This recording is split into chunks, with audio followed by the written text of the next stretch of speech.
Welcome to Storm King's Thunder, where me and a bunch of my nerdy-ass friends get together and we play Dungeons & Dragons. Dungeons & Dragons! Tonight, we are in session 12 of our adventure with our party. Shy, just one party member, two party members tonight. Quick recap over what happened last week. Quite a bit. You guys had a very busy session. After finishing off the giants and golden fields and heading out from there, you ventured to 4 different locations.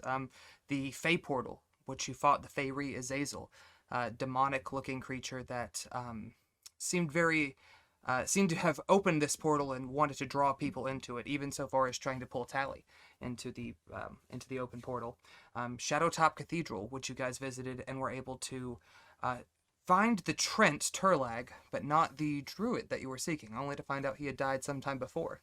However, his daughter Thara did join you guys, and has said that she will help convene a moot at the Waterdeep Forest and gather up some forces to provide some additional protection. From there, you guys headed out westward and made your way to the Kryptgarden Forest, where you encountered the ancient dragon, Old Gnawbone, who was fittingly gnawing on the corpse of an Uthgardt barbarian when you had arrived, and met up with your old friend Kolkar. You guys had just finished not interrogating her, but questioning her and getting the information she was willing to share when we left our session.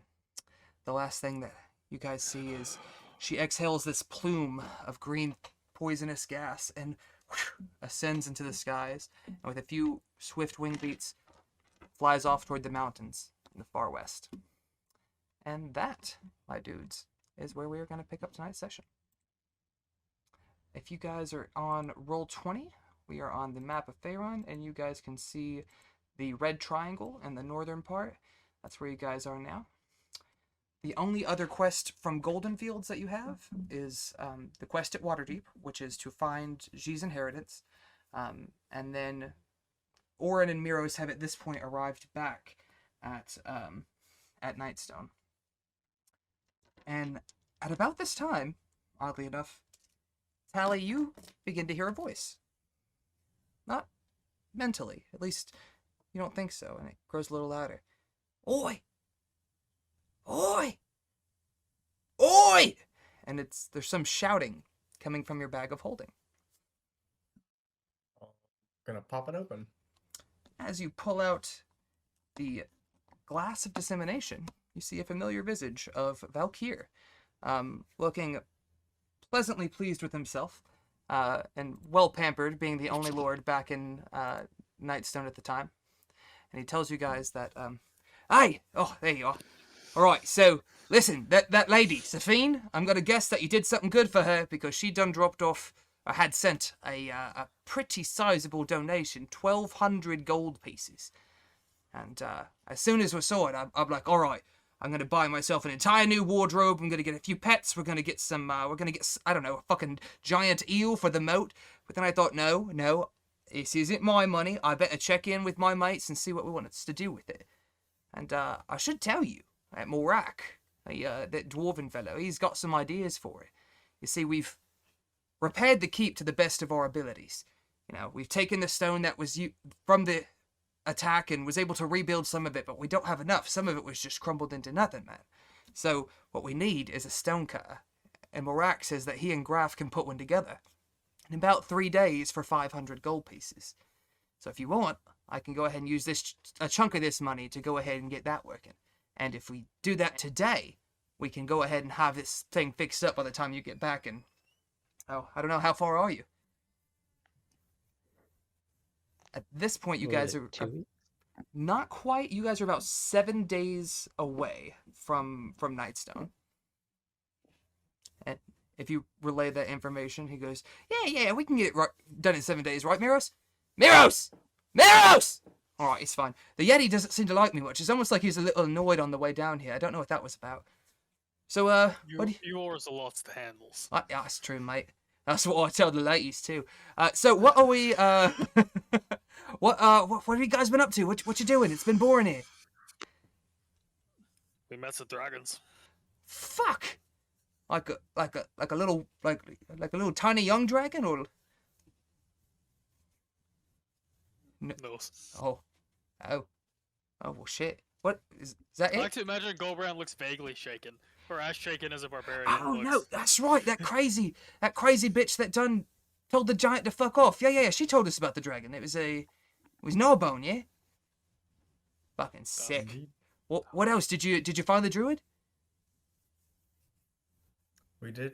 They've agreed to help us in any future battles. Oh, shit. All right, you fuck on. Well, why does it always seem like you do all this fun stuff when I'm not there for it? No correlation at all. And meta shade for Stefan. Just a little bit. All right. Sorry, I enjoyed that. Well, fuck. Is there anything else you want me to do here? I think we should let him spin the shiny things to Yes, get the things. definitely.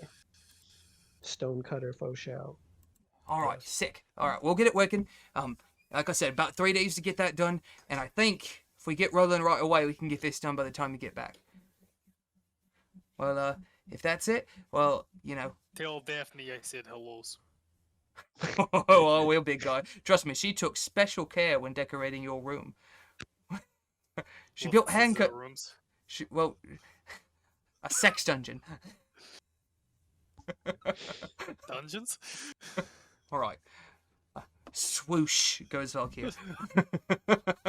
Gulbrand's like, All right, by the way, I have something really important to tell you, and at that point, the mist begins to swirl once again, and as this purplish mist obscures him, you go silent, and the mirror clears to show again your own reflections. the foxes are dungeons. A man-made cave. Oh, sounds romantic. It's oddly fitting for Gulbrand. Right, dudes. Unless you guys have anything else you want to say to Kolkar or to each other, do you want to head towards Waterdeep? Yep, good with that. Indeed. Right. So, from your position, it takes you about 2 days just to get outside the forest. Kolkar escorts you and helps you avoid some of the more dangerous areas of the wood.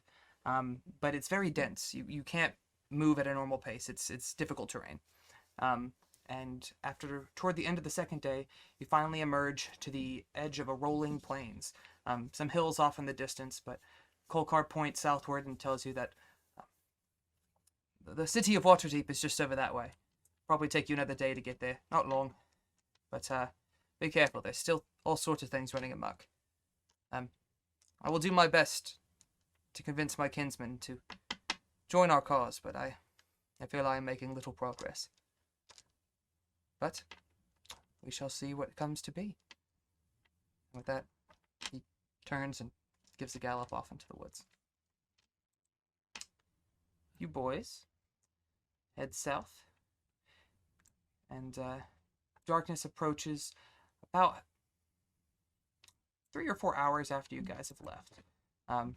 You can choose to try to press on through the night, or you can go ahead and take camp. I think it'd probably be smarter to camp. Yeah. Okay. I don't see no need to press on. We're in a time crunch or anything. You guys continue you guys set up camp and find a nice raised area where you can keep a good watch. Who is taking watch? Because I need you guys to roll some perception checks. I'll go first. I don't care to go second, since Gulbrand is apparently used to the midnight watch. Yeah, I'll take last watch. Okay. So, Taliban, go ahead and roll a perception check for me. Hmm. Ooh, and I'm in Daddy. the wrong thing. Is that a nat 20? Put that big 24. PP around. You have a relatively uneventful night. You keep a keen eye, and you're sort of exploring your new telepathic prowess. Where before you would just be bombarded with voices and have little control over it, you can now sort of sense the presence of things that have a consciousness within your area. Not too far, but even here on the 30 high feet. give or take. but you can almost, some of your party members that are sleeping, you can sense some of them have activity going mentally, and you gather that they're in some type of dream state, while others are silent. It's a little unusual, but the night passes relatively uneventfully. Gulbrand's dreaming of Daphne and a woman you've never met. Oh, at the same damn time. I mean, I didn't say he tuned into your dreams, but way to volunteer that information. Devin just wants to share Gulbrand is horny. Who is second? Was it Bergen or was it He rolled a Gulbrand? 16. 16? Okay. Likewise, the night is relatively uneventful. You do hear... Can I hit my stuff? Because that's something Gulbrand wanted to do. Devin forgot about that. He doesn't... Oh, let me find my notes. He doesn't... He just wants to take one hit. Like, he's not... Okay. I think that's a normal... What do we say? Insight roll? I think so. I've got it right here. Hold on just a second. Yeah, one hit, no adverse effects. Insight.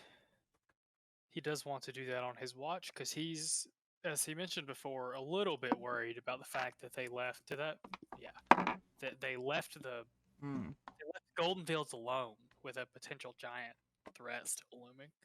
Yeah. You reached out to Safine yesterday, or at some point recently. He's not entirely convinced that they're fine, gotcha. so he wants to... Thinking on it before you do your thing, you do feel some comfort in knowing that Xi is now at the helm rather than Strog, and that she seemed to have a better plan for organizing the troops and getting the city better coverage as far as watches and stuff like that. Okay. So you're still uneasy about it, and you ultimately decide to go ahead and take your hit. 12 isn't super high, but you see a few things. You see an immense pit in the ground, wide, deep, and several shadowy figures working away. You also see a beach darkened by storm clouds. A towering blue woman surrounded by smaller forces that are firing on her, tying her, attacking her.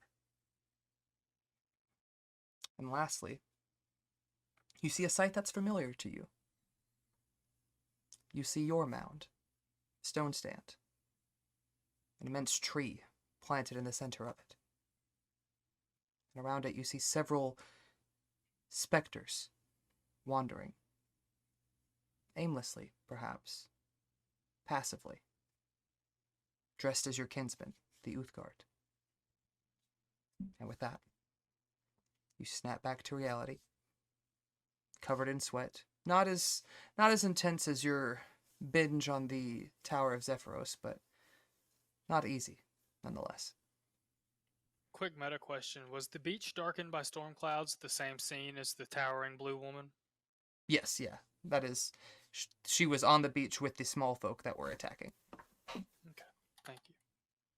Alright, and nothing else at Stone Stand? Just the specters walking around? Just the specters.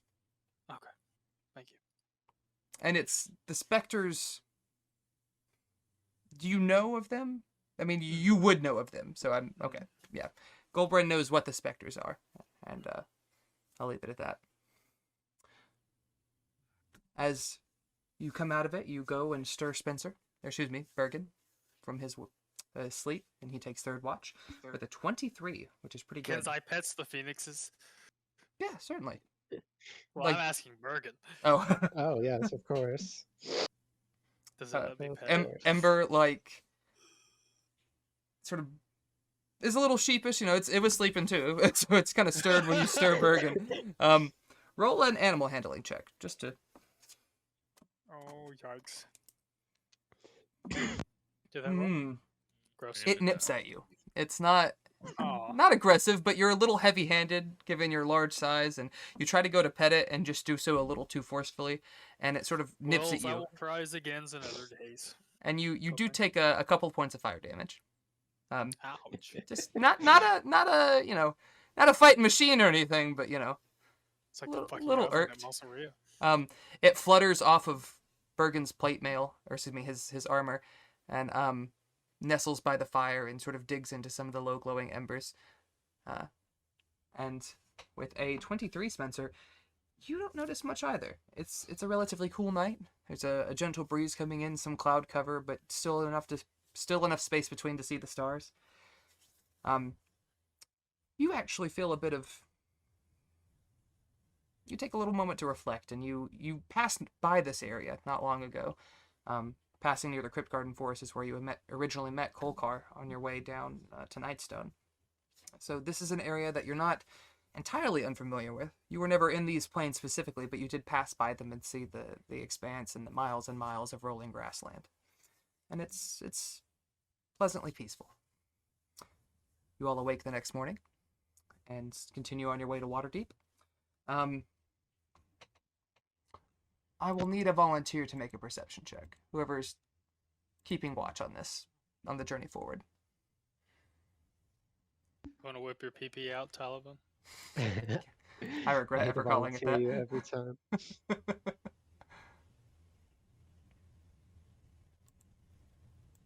I can do it if you don't want to. Say what? I can do it. That's it. 21. Ooh, Very I was nice. gonna say, I This think is Bergen's is pretty good too. Go ahead. so you travel for a few hours. I would say it is past noon, early afternoon at this point. And as you travel down the plains towards Waterdeep, you notice a few odd mounds on the horizons of Tari. They seem to be 5 or 6 feet tall and appear to be just heaps of loose dirt. But as you get closer, you see a few forms, small, collapsed on the ground, laying flat, some on their back, some on their stomach. And you can just barely make out, with a 21, that there's a shouting and goblin, in the goblin language. But the voice itself is deeper. It is not the high-pitched, kind of squeaky goblin voices that you're accustomed to. But you, do you speak goblin? Does anybody speak goblin? Is Goblin not the same as Giant? No. Heard. Dwarven, giant, and infernal. So no goblin. Okay. No, Actually, I not can me. take a look at my list. Yeah, no one ever wants to take goblin. Y'all never want to talk to the fucking small folk. They don't seem to. You can't make it out, but it's aggressive, and you can very faintly hear like the snapping of something. You imagine it's a whip, but you can't really tell from this distance. Do you continue forward? Do you alert your party? I'll relay the information to the party. What Okay. I saw. Where was it again exactly? Up ahead, probably about, Just I would say just over 60 feet at this point. Far enough away to where you can make out some of the small details. And while you've approached, these figures on the ground have not done anything. They could be dead. They could be sleeping, incapacitated by some other means. You can't quite be sure. Man. Perhaps Taliban's or eyes should go ahead to take some looks. Did you say they were like in the road? No, at this point, you're not necessarily on a road. You're sort of just traveling gotcha, through I the gotcha. plains itself. Right, I got it. Mhm. So is it like flat? We can see it pretty. It's like Florida. we can see Mostly. a long way away. Like It's not quite as flat as Florida, because fuck Florida. It is. rolling plains. So, well, yes and no. There are long stretches of flat land, and there are some hills, but it seems like the hills are mostly in clusters. And from Nothing what, we could like creep up and behind it. not or it- compare. not in, without going further away than where you are, and at that Right. point, you kind of sacrifice some. Yeah. Yeesh. Oh yeah, I don't mind going up there either. Closer look. Okay. Roll another perception check for me, and also a stealth check. Nat 1, nat 1, nat 1. I shouldn't cheer that. God, I was gonna say Nat 2, nat 2. a vicious god. It's not my fault I want bloodshed. Can I walk up Phones? and follow the So- two of them like behind? Yes, but whoever goes up is going to have to make a stealth check. Yeah, I was about to say Gulbrand Yeah. is going to stay behind if There we Talbot's go. going to go. Just he was Um, going to wild shape to stealth, so he's going to stay behind if Talbot goes. Okay.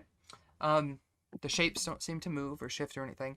Tali, having been very much gifted in concealing yourself in the most wild of places, ducks down into the grass and almost like a lion on the prowl seems to disappear within it after he leaves about 5 or 10 feet away. Taliban, you approach, and when you're about 30 feet off, you take a peek, and you see a little more now. You see that this is a large excavation site, and that in the center of it is a large adamantine construct, nearly 10 feet wide and at least 20 feet long, that rises from the center of this pit at a diagonal angle. Around it, around the upper rim, are 30 scattered, panting goblins who lie flat on their stomachs and backs, covered in sweat and dirt that has begun to dry, forming a cracked mud. Within the pit itself, you see 6 ogres, all pulling on thick ropes tied to the construct, as 3 bugbears, clad in rough, wrought iron armor, snap whips angrily at the ogres as they continue their barking. Also standing at the bottom of the 50-foot wide pit is a towering 20-foot tall figure in spiked plate mail armor, an immense broadsword strapped at its back.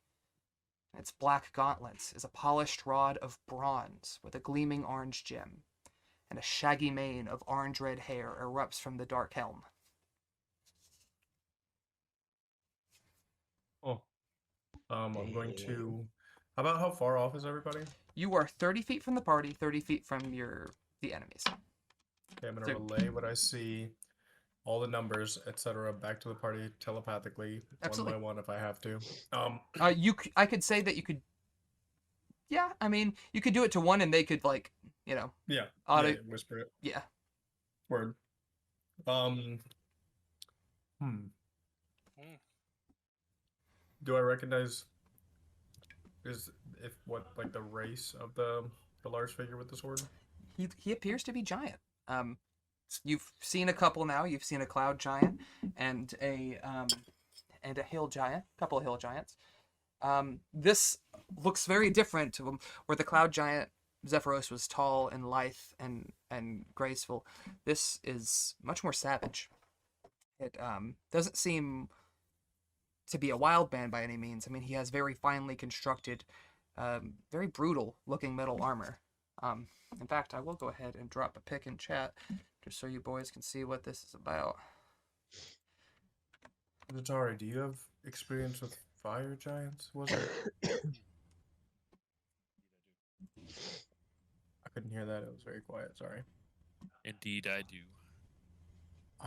Do they generally have reddish hair? Yeah, gingers, that's a fact. All right. Well, I think we've come upon one. Oh, you came upon him. Disgusting. What do you boys want to do? From this distance. Okay. Mhm. Wow, this is a lot of enemies. First of all, Yeah, 30 I don't know. goblins. That would 30 be goblins, Gulbrand's, like, 6 first question. Yeah, Like, 30 how many- goblins, 6 6 ogres, 3 Three bugbears, bugbears. and 1 giant. Oof, But the giant. goblins seem to be figured exhausted. out. In fact, with your 26 perception, they look dehydrated. They look overworked. They look. You almost feel like you could practically, walk right up to them and they wouldn't even be able to run. Mm-hmm. Would Tali know what language bugbears know or speak? They speak common and goblinoid. Common and goblin. Okay.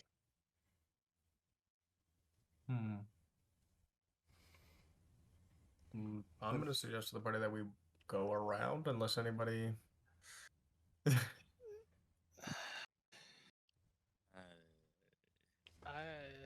I kind of agree. This is more Devin talking than Gulbrand, but that's a lot of enemies. To have It to seems fight like with. I feel like that's a lot. I also I wasn't think- around for the last giant fight, so I don't know how that fared. But One is not Yeah. too bad, but one with 6 ogres and 3 bugbears would probably Right. be a lot like 3. Six You- ogres is a problem. You would also know from 6 ogres is from a what problem. Zephyros told you about giants that hill giants are at the bottom of the totem pole. They are the weakest of the giants. Fire giants are very close to the top. There's just two giants that About are technically fire. above them. So I mean, you know that they are much more I was stout. about to say, he's wearing like armor, right? Like yeah, He's wearing Yeah. armor like Bergen's wearing. So like Mhm. we would Similar. understand he's like as hard to hit as Bergen. Like, Yeah. ugh. Are there manned mounds that they're not like occupying at the moment? I know you said there's multiple mounds. the mounds are actually just loose dirt. It appears, and now that Tali's a little closer, I probably should have also mentioned that he sees shovels, pickaxes, and he gathers that these goblins have been digging for an unknown amount of time, but it seems to be a very long time, and are exhausted from their work. What would we do is with the objects if we obtained it? I assume I'm assuming it's massives. Gulbrand they're can't see looking, it, but they're looking for the Vodendad pieces. This must be an excavation point that they founded, and I could desperately need those parts. Things. Definitely not saying we should fight them, but if there are other mounds that maybe they aren't around or they have a stash of things. Well, there's one large piece in the bottom of this pit that you can see, like even from your distance. Now that he's pointed it out, you can see what you recognize as adamantine, the dark metal that makes up the Vodendad that you can just see barely piercing over the flat land area. Like bigger than a bread box, smaller Oh. than a VW bug. 10 feet wide, 20 feet across, massive. I was about to say you said that A pit was like school 50 bus. feet deep. The and pit top is sticks 50 up- feet and wide. the top Yeah. sticks up over it, like Well, it's 50 feet wide, not 50 feet deep. I see. Um, But And- it's obviously much bigger than we could steal. Mm. yeah, but well, I won't put words in people's mouth. Davos does ask because he took an interest in the pepper box. Like, that looks like the stuff you used to make bullets the other day. Exactly. And I could use it to make more than just bullets. Use it to upgrade the gun, the pepper box. Use it to do all kinds of things. Do you think it's worth fighting this amounts of enemies to get some more of these substances? I mean, I'll make it out, but no, probably not. That makes me nervous, dude. Carry on. I don't know. Well, we've already made camp, or we've made camp already and slept. You guys have This is like- slept. You all have a halfway full through rest the if day. any of you had anything that you used. I don't think any of you did. Yeah, this is halfway like through our journey, right? Yeah, this is like just afternoon, 2 o'clock, early afternoon. I mean, I'm definitely not going to put the party at risk to do it, so we can just move on. At this point, you see one of the bugbears coming up, Toward us? just out of the pit. Okay. What was that stealth check, Tali? 17. He doesn't seem to notice you. And he looks over at the goblins, and he barks at them in that language again, and points down toward the pit. And one of the goblins attempts to stand, and sort of wobbly falls down. Seems to be utterly exhausted. The bugbear sort of snarls at it and shouts down, this time in giant, which is, you would know, uncommon for a bugbear to know the giant language. And as it shouts down, you hear, they're no good! They're wore out! We'll have to do the rest of the digging with just the ogres! Okay, And, at this point, Tali is going to establish psychic link with the 3 bugbears. It's just line of sight. Okay. And in his Don't you have to roll for the number of targets, or is it roll for the number of hours? Okay, gotcha. So I am connected to these bugbears for 6 6 hours. hours. Terrifying. As As long as you're within a mile, right? Yes, at the sound of that call, Tali's going to say in giant, whip the ogres to their dead as well. Give me 1 second. Roll a deception check for me. Yep.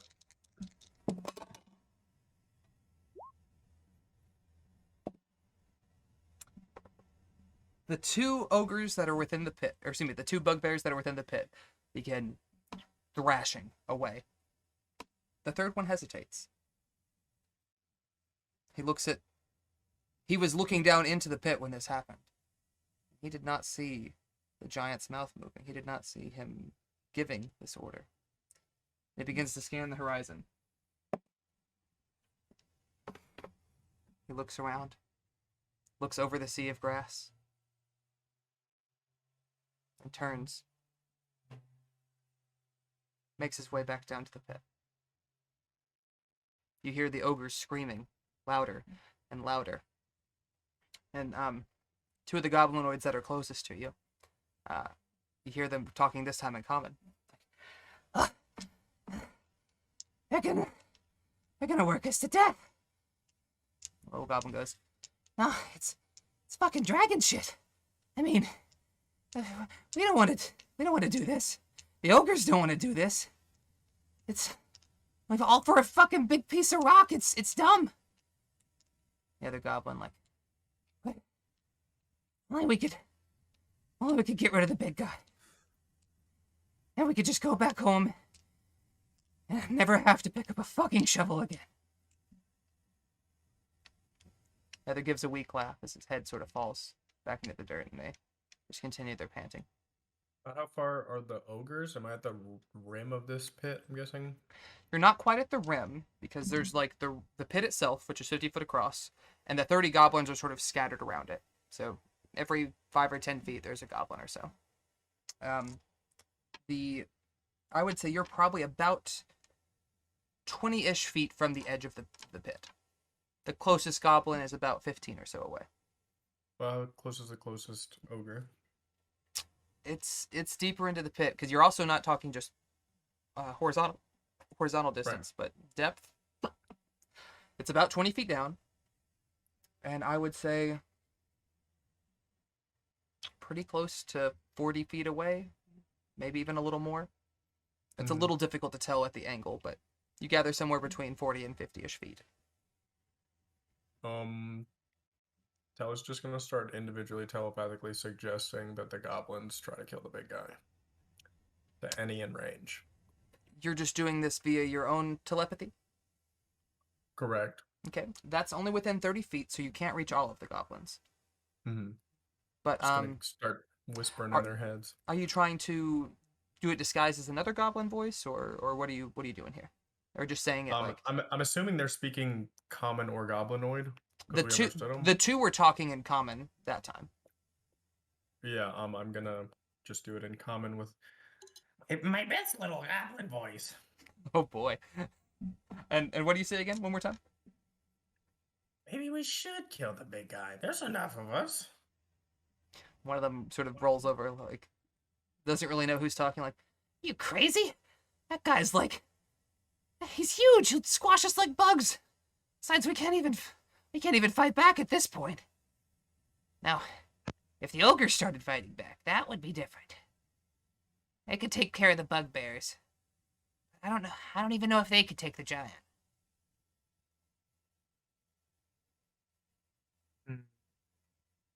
Tali's going to relay what he's been doing to the party.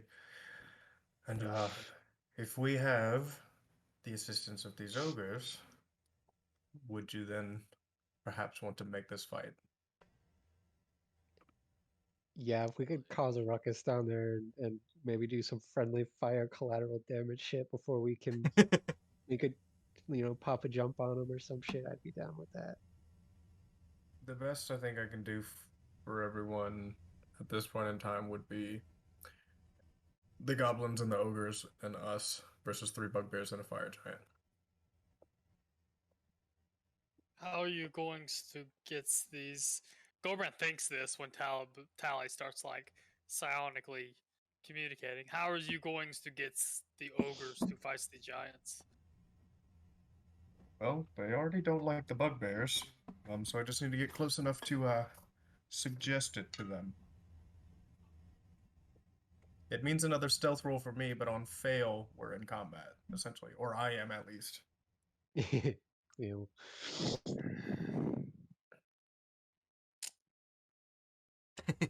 I'm about it. Fun to watch you boys sweat. Yeah. We could do it.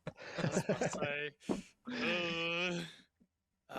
say, You The hear majority more of you are down with bellowing. it, I'm down with it. You hear more bellowing yells as the whipping is still intense and fast-paced, and barking increases in volume. Time to decide, fellas. Yeah, I think I'm cool with the risk. Gotta risk it for the biscuit, boys.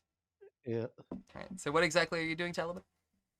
I would like to crawl or creep within psychic range of the ogres, whom I'm assuming understand giant. They, um, yes, you would know from your experience in Golden Fields that the ogres and giants were communicating. Knowing that Taliban's going to do this stuff, can any of the party prepare themselves or creep forward, or like, yeah. can we get in position to be ready to If throw if down if the you shit want to goes wrong? move about where he's at the 30-foot range, I would need you, or excuse me, 15 feet from the goblins, about 20 feet from the rim. But the closest that he could be to see into the pit, you would have to make stealth checks. But I would allow it to be a Groot stealth check. How far away would you have to be to not make a stealth check? I mean, you could probably creep up another 10, 15, maybe 20 feet, but you can't be, But how far does that Yeah. put away? How far does that put a character that doesn't stealth check? Well, How far away? You're also asking a meta question. Your Gulbrand wouldn't know I can get this far without having to make a That's- check. That's fair. But you gathered that, that even when the bugbear was up and scanning the horizon, he didn't seem to notice you guys. I mean, you're across the glassy plains, and I imagine keeping somewhat low. You're not like just. You know what? I'm gonna make a stealth check. Goldbrand's not scared, but Devin is. I like it when Devin's scared. Does anybody else want to creep up with him? Yeah. About to say, Davos will as well. Can somebody roll? Before anybody gets too close, After the 6, he says. yeah. What, did somebody roll a 6? Oh, great. Yep. Yeah, Tali, just a ready in action in the case that, like, as a result of somebody being found, Hunter's mark on one of the bugbears, and I'm just gonna draw my bow. I think I'm gonna draw my crossbow. Hunter's Mark. Will you put that in chat for me? Yep. And will Goldbrand has somebody? to roll this disadvantage because of his centipede armor? Well, no, it's not. It's medium. It's that tier of armor, but it doesn't give you the disadvantage. Let's see if it rolls it with disadvantage. It's a verbal spell. Oh, Hey, Woo! did it.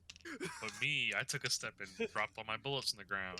My gun fell Well, and it went off. Your Well, gun- no, your no, gun- and that one we would be talking, but you. yeah, for group checks, that should count as 2 successes. It does, yeah. I also need one from anybody else who's creeping up. Can somebody roll for Davos and run him if things I've break got out into you, combat? friend. Which, boy golly, I hope they do. So that's Goldbrand wants to Devin. fight this fire, but Devin does not. Did we not already fail our stealth check? I thought we already failed our stealth check. no. So it's a group stealth check. So if enough of you do well, it doesn't Oh, I matter see, that I one of see. you did bad. So Right, well, I'm gonna roll like garbage. not great, boys. Zatari, Goldbrand, Davos, Bergen. Tali's already up there. We don't have a Valkiir, so that's everybody, isn't it? Man, I wish I had passed that trace. Lucky for you boys, the DC was 10, so Oh, y'all barely creep by with Bergens. oh my god. Y'all get closer, and Zatari and Davos seem to be a little like they're almost bickering. Like Davos goes to move, a bit, or no, Zatari goes to move a bit forward, and Davos is like, "No, what are you doing? Get back here!" He's like, "No, it's fine. We're gonna be fine. What are you talking about?" And almost sort of just not quarrel, but they chatter a bit. You see one of the goblins like pick up their head and sort of lazily look around and then just sort of collapse back. All of you are now within the 30-foot mark. So you're 15 feet away from the goblins, 20 feet away from the edge of the rim. You're essentially where Tali is. Tali, do you want to creep forward to try to mentally communicate with the ogres? If you do, you are leaving grass, so I will have to have you roll at disadvantage for stealth. Even with there's nothing. There's literally not a natural feature at all. I mean, you're in relatively flat land. There's, I mean, the area that it surrounds this pit has been, there was at one point tall grass, but it's been flattened by the work over the last, what you would gather to be several days. There's not. No stack of boulders because they just dug I mean, into the earth. there are the mounds, of dirt, but there's goblins sort of all around. You could try to creep up to a mound. The problem is that the ogres are toward the center of this pit. Mm-hmm. They are 25 feet away from the edge. So you have to be pretty much right up on the edge to be in range for that telepathic spell or ability. Mm-hmm. Yeah, I'm going to just creep forward. Am I able to maintain the ready to action of just attacking if I'm found? Yeah, you could ready an arrow and just, Can I guide him? Like Give him spell guidance? The spell, yeah. You can. Can you put it in chat for me? Guidance. Display in VVT, please. It's verbal somatic. You're still 15 feet away from goblins. Make another stealth check for me. Yeah. Yeah. All right, you do pretty good. You whisper under your breath in Bothy, and Tali, you feel sort of. You feel a little lighter. You feel a little at ease, and it's a sensation that you're not entirely unfamiliar with.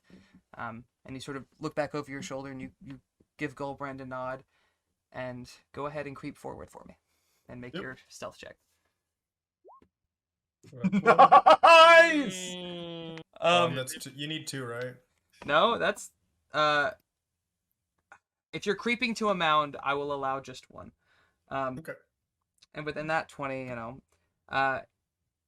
you sort of snake your way around a little bit to the west, creep forward between 2 mounds that are somewhat close together, have a little bit of cover, and can just barely see a little more into this pit. You are now within 30 feet of, I would say, at least half of the ogres. At least 3 of them. Okay.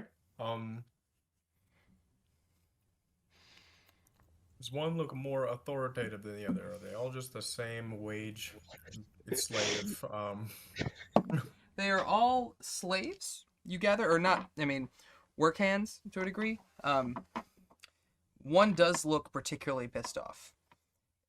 It's one of the ones that the bugbear the 2 that you fooled, that they have been especially aggressive to, and he just looks absolutely furious, and he's pulling and heaving, and his teeth are gnashing, and his eyes are bloodshot, and just all of them are covered in sweat and just look an absolute wreck.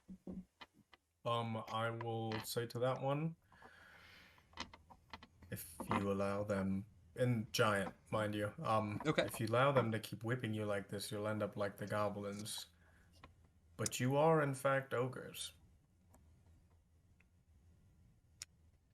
He slackens his grip a bit and looks around, and the bugbears begin to whip him again, and he sort of bites down and sort of looks at his other ogres and gives a displeasured grunt and pulls.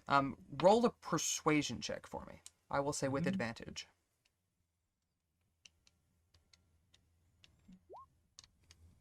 Okay. You hear him. Well, you speak giant. You hear him say, "I've had enough of this shit!"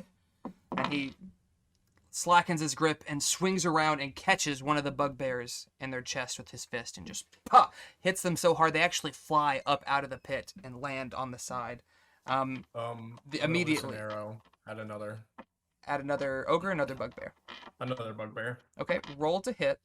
The one that flew up or the one downtown? A separate one that's down with them. Okay, I would say there's one that you would have a clear line of shot at. Go ahead and roll to hit. How far am I from the bugbears? The one in particular that you're aiming at, probably 30, 35 feet. They're near the ogres, but The one that got knocked up was the one that was closest to you. The other two are sort of on the far side. One of them is sort of obstructed by the Vanandad itself. The other you can see probably at about 35, 40 feet. And I called this one that I had hunters marked, or was the one that I had the one that flew out? We'll say that this one could be the Hunter's Mark one. Okay. Ah, nice. Well, you were readied with an arrow, so you need to fire with your longbow. Yeah, okay. With the longbow. I should make that hit count, though, if we're being real. Go for it, yeah. Yeah. So you fire off an arrow. Thankfully, the bugbears seem much more distracted by the ogre and don't even really seem to notice it as it whips. It doesn't come close to hitting them. It's a few feet off and digs into the dirt behind them. They don't necessarily notice it over the clamor of this ogre lashing out. And as this sort of starts to unfurl, the other ogres look over and they sort of throw down their ropes too and begin chasing the bugbears. The bugbears, not nearly as tall. I mean, they're humanoids. They're roughly 6-ish feet tall. The ogres are towering at 10 feet to them. And the ogres chase the other two bugbears up. The one pissed off ogre begins to chase the one that he hit. You gather that this particular bugbear was very cruel, and they begin to scatter up. The goblins, picking up their heads, seeing all this clamor, sort of look at each other and see an opportunity and begin to try to sneak into the grass. A few of them pass right by you and see you. Maybe not Talibin because he rolled a 29, but see the rest of you. They don't attack. They just continue to run into the grass. Gulbrand would like to cast a spell as soon as he's able, but I know we may be doing initiative or something soon. You hear the giant let loose a bellow and furious, and you all understand giant, so fucking lazy cowards! And he draws his sword and begins to turn and hacks away at one of the ogres and kills it with 2 swings. Damn. Yeah. The Scary. others scatter out into the grasses, the bugbears fleeing from the ogres, the goblins fleeing from work. And you boys now see the Digsite with just the giant, as it was fated to be. Fucking thing in the middle. That is piece of the Vanandad, yes. Okay. You boys are on the southeastern part of this map. You can drop some tokens out.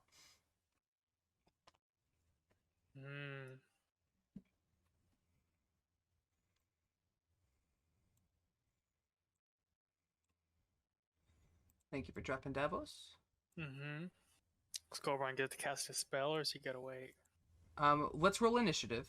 Mm-hmm. Well, you readied to spell. If it's within range, then you can do it. I didn't technically say anything about readying a spell. What did you choose to ready? I didn't say anything about readying anything. What were you wanting to ready? He wants to cast Fog Cloud. Okay. You could choose to do that. Drop it in chat for me. Anyone else who has not made a readied action, such as Tali, can do what they would like to do as well.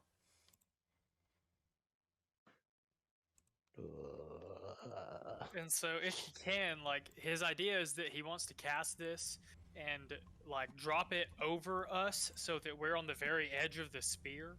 And when he casts it, he wants to say, now is the final chances. We can get the fucks out of here so we can try to kill this motherfuckers.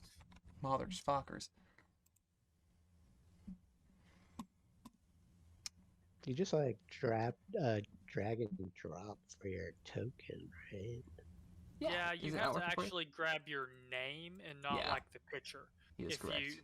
the thing has to be blue when you drag it, you can't just grab the picture. There you go. Oh, right. Gracias. Alright, Shit. so I would say you boys are... Tali's the closest. He crept up to the actual edge of the pit. He's right about here. The rest of you are about 20 some odd feet away. We'll put you guys just back here. Technically, you should be back in the grass, but this map isn't exactly made for this, so we're gonna make it work. Oh, and Satari charges into the battle. I guess Gulbrand would put his fog cloud about right here. He wants to try to cover everybody. Yeah. And what was the radius on that? 20 feet. 20 feet 20-foot spear. radius. So we're gonna draw some shit. All of you can roll initiative. And Bergen and Zatari can choose to do something. Wait.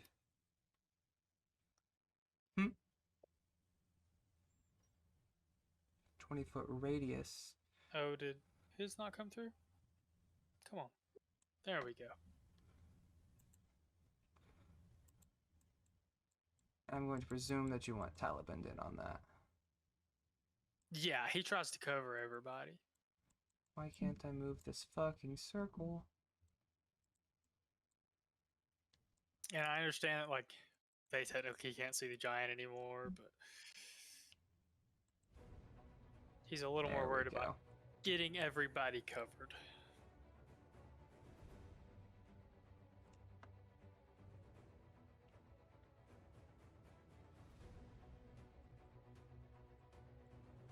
Why won't you let me move this goddamn circle? That's so annoying. Okay, Didn't- we're gonna say that Tali is in this spear, because it's just one square off. But, let's see, that is a 9 for Devon. Or is that Davos? That's Davos. That's Davos, yeah. Gulbrand rolled 2. Ooh, Tali rolled a 4, but you just fired off a shot, so that seems somewhat right. Bargine, can you roll initiative for me, my dude? did. Rolled a 12. Yeah. He rolled a 12. You rolled a 12. Oh, I'm sorry. You good. So I'm just waiting on 6. No, that's everybody, isn't it? There we go. Alright, we are going to delete Valkiir because he's not in this encounter, sorry. This encounter was prepped before he was absent. Alright. And with that, gentlemen, we're going to... Oh, did no one roll higher than him? They didn't. Mm-hmm. Alright. And now you know he's a variant, so you're welcome.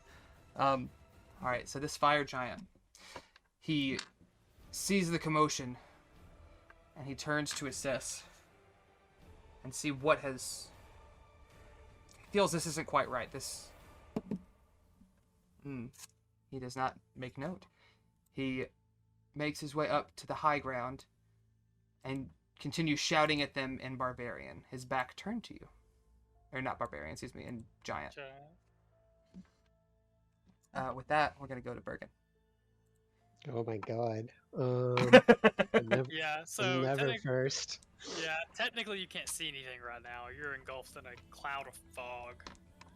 Jeepus Crimbus. Alright, I'm gonna cast my spiritual weapon somewhere within the fog as to not give us away, because I don't know if anybody's we're trying to do any sort of sneak attacks or anything. And I'm gonna move. What's up? I was going to say, you can move outside of the fog if you wished. But you're welcome to put it in the fog. You know you can move it with your bonus action. I think it's 30 feet around. So that gives you, once you place it, you can choose to move it and then swing. Well, so that's the thing. I don't know if I wanted to swing first, or if I wanted to give somebody else a chance to swing first, so that they get like an advantage or whatever, with the sneak attack. Yeah, I was gonna ask if we get a surprise round. Well, not like, I don't know, like if it would be a surprise round. Yeah, it's but, not a surprise round because he's aware that something's up. He's not like totally at ease. Something seems off. He hasn't spotted you yet, but for intents and purposes, you are stealthed. So he wouldn't notice if I just like, oh fuck it. All right, I'm gonna move. Oh, wait a here. second. I'm gonna actually back up just 6 seconds. I'm sorry. He does see an enormous cloud of fog erupt from this one point across the pit. I didn't think that would actually be a visual thing. So my bad for not saying that sooner. He at that point would not move up to that point, and would instead. He's going to grab one of the boulders beside him, and he's going to chuck it toward the fog. He's going to... First, 1, 2, 3, 4, 5. Okay. He's going to roll at disadvantage. That's a 6, so that is a 17 to hit Taliban. What? I'm behind a mound of dirt. You're between 2 mounds of dirt. That's Dead. behind one. You're Dead. you're between 2. Okay, yeah. So I obviously need that is. you to take... Boulder's gonna hurt, brother. I'm gonna die. Oh, you got fairly lucky. I don't know if he'll die, but it's 16. gonna hurt. Now you dead.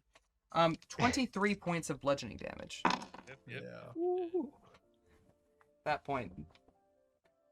Then we will transition to Bergen. So you gather, you hear this almost a sickening crunch as Valkiir is pushed further into the cloud towards you, and this enormous boulder comes hurtling by you. Doesn't strike any of the rest of you, but you realize that he knows something is up. Well, did I see him get like smashed with a boulder? You gather from context clues that yeah, he was hit. Alright. How big are these squares? 5 feet. Accurate though. God, fucking SpongeBob everywhere. Alright. I'm gonna run up to him and lay hands. Or was Yeah. it hands of healing? Healing touch. Oh, where the fuck is it?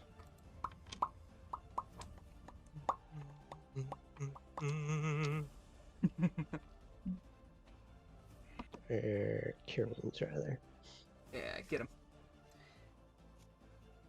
Whoa, 13 points of healing. that's pretty good. So, Tali, you are, like, you don't even see it because you're just on the edge of the fog. You can sort of just make out faint shapes, roughly. And you see as he reaches down, and the next thing you know, there's this, poof, you get blasted back. I would say actually roll back about, you're knocked backward. I would say that you would be knocked prone. As you take that damage, and Bergen, not far behind you, rushes up to come, puts a hand on you and restores a little over half the damage you took, but you know that this son of a bitch hits hard. And with that, unless Bergen has something for his bonus action. I don't think so. Okay. No, spiritual weapon. Spiritual weapon is a bonus action. The first time, isn't it? I know it's a bonus action to It swing with it. is, but is it not considered a spell? It is a spell, you are correct. So at that point, we're going to transition to Davos. Devin, what's Davos got going on? 5'10", so it takes him 15 movement to like get out of the fog where he can see. Yes, Oh. sir. God.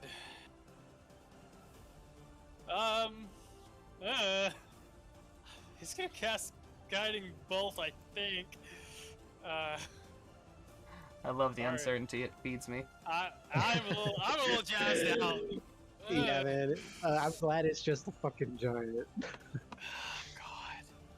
God, he might kill us all. He might. 19 to hit, 19 hits. 16 radiant damage, and the next attack has advantage, right? That's how Guiding Bolt works. Yes, sir. So 16 points of damage. You watch What as does this do? you all see Bonus Davos emerge, and from the way he runs, the fog sort of stirs a little bit, and you see him fire off this burst of light that sort of fades from your view as it heads away from the fog, and you hear the giant cry out a bit, "You sniveling cowards!" And unless he has a bonus action, we're gonna go to Zatari. Well, I was looking at his bonus actions, but it says 15-foot cone, so I do not believe Light of Lathander would reach. Before would his not. turn ends, he wants to use his... He has 15 feet of movement left. He wants to back into the fog. Okay, he could do that. That's the end of his turn. All right, Zatari, what you got, my dude? Alright. Gonna move to the very edge of this little shit right here. Yes, sir. And then I'm gonna dump my whole load and then hopefully do some damage. Daddy, are you pepper spraying? Yes. Get it. Bum, bum, bum, bum, bum, bum, bum, bum, bum, That's not good. bum, bum. You get to roll that 2 more times if you're doing the actual pepper spray ability. Boom, boom. One of those hits. One of those hit. One of those hits. Go ahead and roll damage. 9, okay. Alright. And then I will use.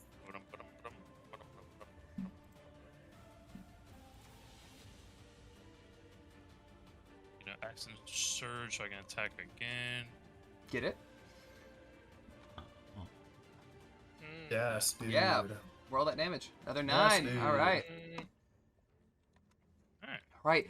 Right. You guys watch as Atari just walking forward, pop, pop. Or actually, the first pop is 3 pops. They all happen simultaneously. You hear 3 thunderous booms that sort of make you guys. Yes. He had advantage on that pepper spray. How does that work? He did. That's a fair point. Let me see something. I'm gonna roll each of these one more time. We'll see if any 20s are. Okay, because the advantage, your gun doesn't jam, but you get no additional hits out of it. That was all damage. But that is Those are all damage rolls. Oh, I'm sorry. Oh, because I can't roll to hit from here. I'm sorry. They're trying to keep me down, man. Go ahead and roll 3 more pepper sprays. Thank you, Devin.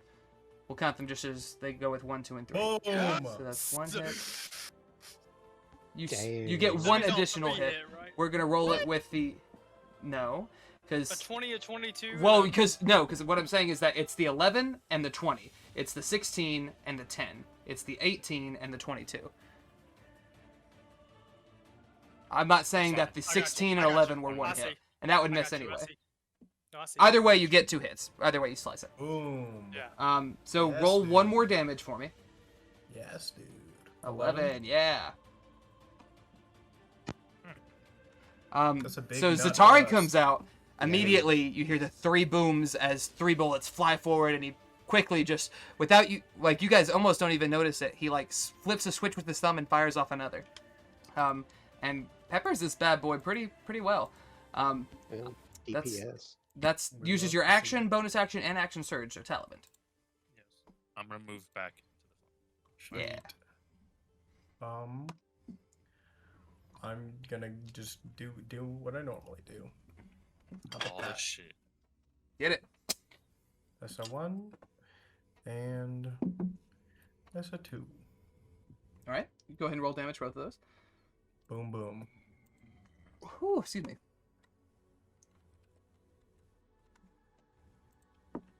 You throw out these 2 knives that strike into his armor, and he cries out as his offhand reaches for his head, and he snarls at you. And with that, Gulbrand. Gulbrand wants to move 5, 10. Oh, hold on. 5, 10, 15, 20, 25, 30. Does that give him half cover? Or You quarter could cover or hide whatever? behind the Bonadad. At this point, you are in the pit, if that makes a difference. That's fine. He's not as worried about hiding anymore. He still for his action he does want to cast guiding bolt and Okay.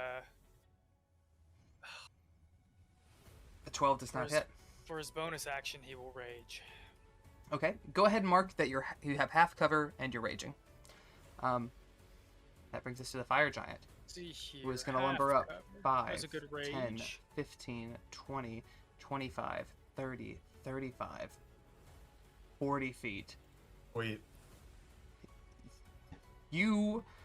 Most of you are still concealed in fog. And it is dense magical fog, so he can't see you even though you're right at the edge of it. Gulbrand, however... Do it. That's why I raged. So I have a 28 to hit and a 27 to hit. Get it. Nice. See it. Devin, Do it. reroll a character. This is not the rock, I'm sorry. This is the great sword. I was right the first time. For the first swing. Oh, that's 4 ones. You got off lucky. 4, 8, 13. Take 20 damage from the first hit. 10 damage from the first hit. Because you're raging, correct. This is slashing damage. Doesn't matter for you, but 7, 12, 13. Another 10 damage from the second hit as he just lays into you. Gulbrand is uncowed at the moment. Now that he's a little closer, Gulbrand, you give a look him. He is not bloodied. I don't think so. Y'all have done a chunk of damage, and he's still looks not fresh, but he ain't hurting. I have to make 2 concentration For your checks too. concentration, yes, on your fog Yeah, cloud. Okay. That's a con saving throw, right? Wait a second, you can't concentrate while raging. So your concentration would break from that, yes? I can't cast a spell. Let me make sure I can't. I can't actually. Ooh, either way, either way, it's gonna go away. But I do want to know the Yeah, answer to that. Yeah, I'll check it out. Give me just a second. Yeah, you can't cast them or concentrate on them while raging. You're right. This circle will not let me select it for some dumbass reason. Just know that it's not actually there. All right, Bergen, what you got, man? You have it on a layer, a different layer. I thought so, but no, it's all on the same one. And even if I go to the other ones, I can't move it. I'm going. You can't. Oh, go ahead. You can attack at a range at disadvantage because you're in the fog, but you do see this sort of dark shadow very The close fog's to you. gone. Oh, you're correct. I'm sorry. I keep forgetting about the. I need to delete the circle. Sorry. Go ahead, my dude.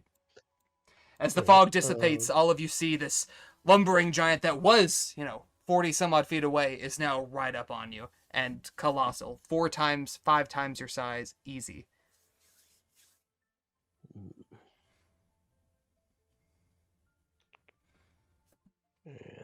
Alright, I'm gonna leave a. Yeah, so I guess first I'm gonna take a shot at it. Wait, I'm gonna take a shot at him with my crossbow. Okay.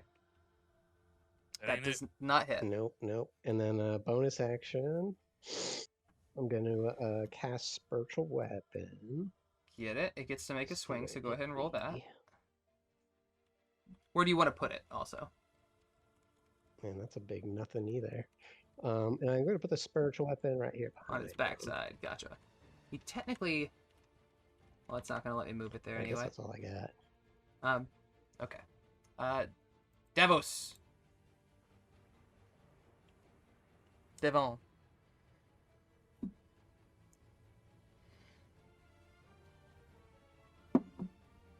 Are you there, my dude? Didn't realize I was muted. Davos. Devon. Oh boy, so the giant's actually right here, right? Yeah. Oh boy. Yeah. No, yeah. Kill him. Yeah, please.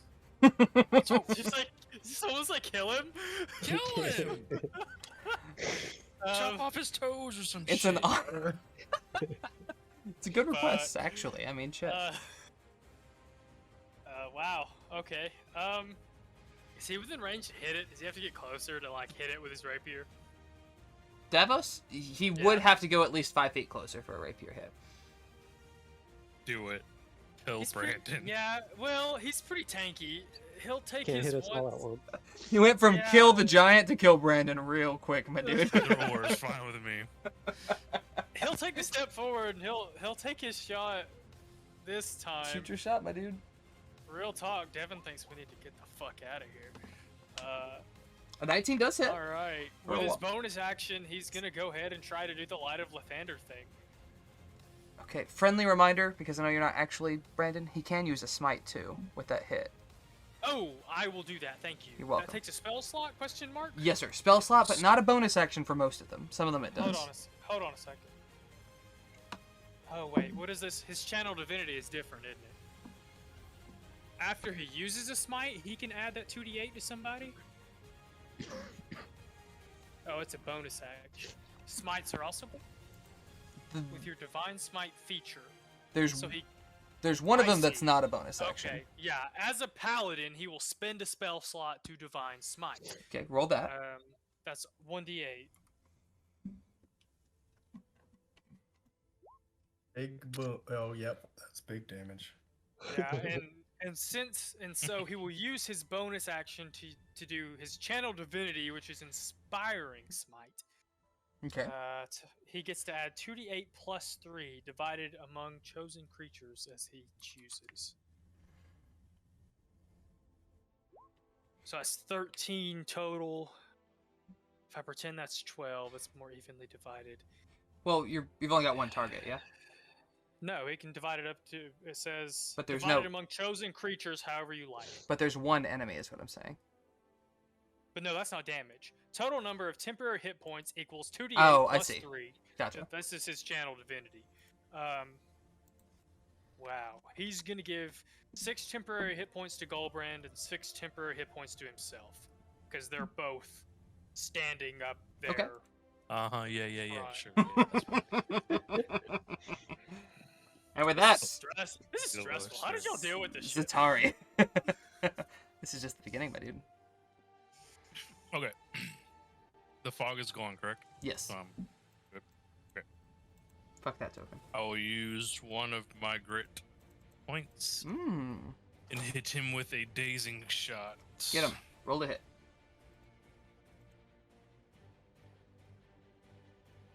Mark a spell slot. for 17 Davos. does not hit. You're full of shit. 17 does not. Nah, he's not full shit. You do have a bonus action, Oh. unless okay. your shot costs the bonus action. Your grit point dazing shot. I don't think it it's does. just an action. Yeah, that's what Just I when thought. hit. Sure. Let's try one of these guys. Sure. Alright, so how does this frost shot work? Oh, that's. So your bonus action is to use the frost shot, and then you fire. Additional damage. Okay. Yeah. Okay, then that's all I have. Don't you have a bonus action shot? Mm-mm. Okay. You can use that, but no, it'll empty out your clip, I'm pretty sure. Or put you pretty close. Because you did 3 at the pepper box, 1 with the normal shot, 1... I'm at 2, yeah. Okay. Got the counter above my little guy. Oh, I see him now. Well, you should no, be I'm at... good. I'm You just that's it. You should be at 1, yeah? Because you... 3 from the pepper shot and 1 extra shot. I guess I just missed, right? So, yeah. Well, 3 from the pepper shot, 1 from the other shot that turn, and 1 from your shot just now. So that's 5 out of your 6. In that case, Talabundo. Gonna begin Zephyr Strike. Okay. I'm gonna walk 5, 10, 15, 20, 25, 30, 35, 40, 45, 50, 55, 65 meters to here. Y'all see Tali GTFO. Fuck you guys. If it I does, know. if it does help you, this rock surface here is a little higher. It's part of the mounds that were described to you earlier. Okay, is it gonna be higher than the Vonendot piece between us? Like, am I gonna have a clear Yes. Yeah, the Vonendod piece just goes a couple of feet over level land, and then this is about 5 feet higher. shot? Okay, in that case, I'll be up on this thing. And then I'm going to use Zephyr Strike's thing on my bonus attack. So I'm gonna get advantage on that. the Well, bonus you've attack. used your bonus action for the Zephyr Strike. It's a spell. It's still a bonus action. Is it really? Yeah.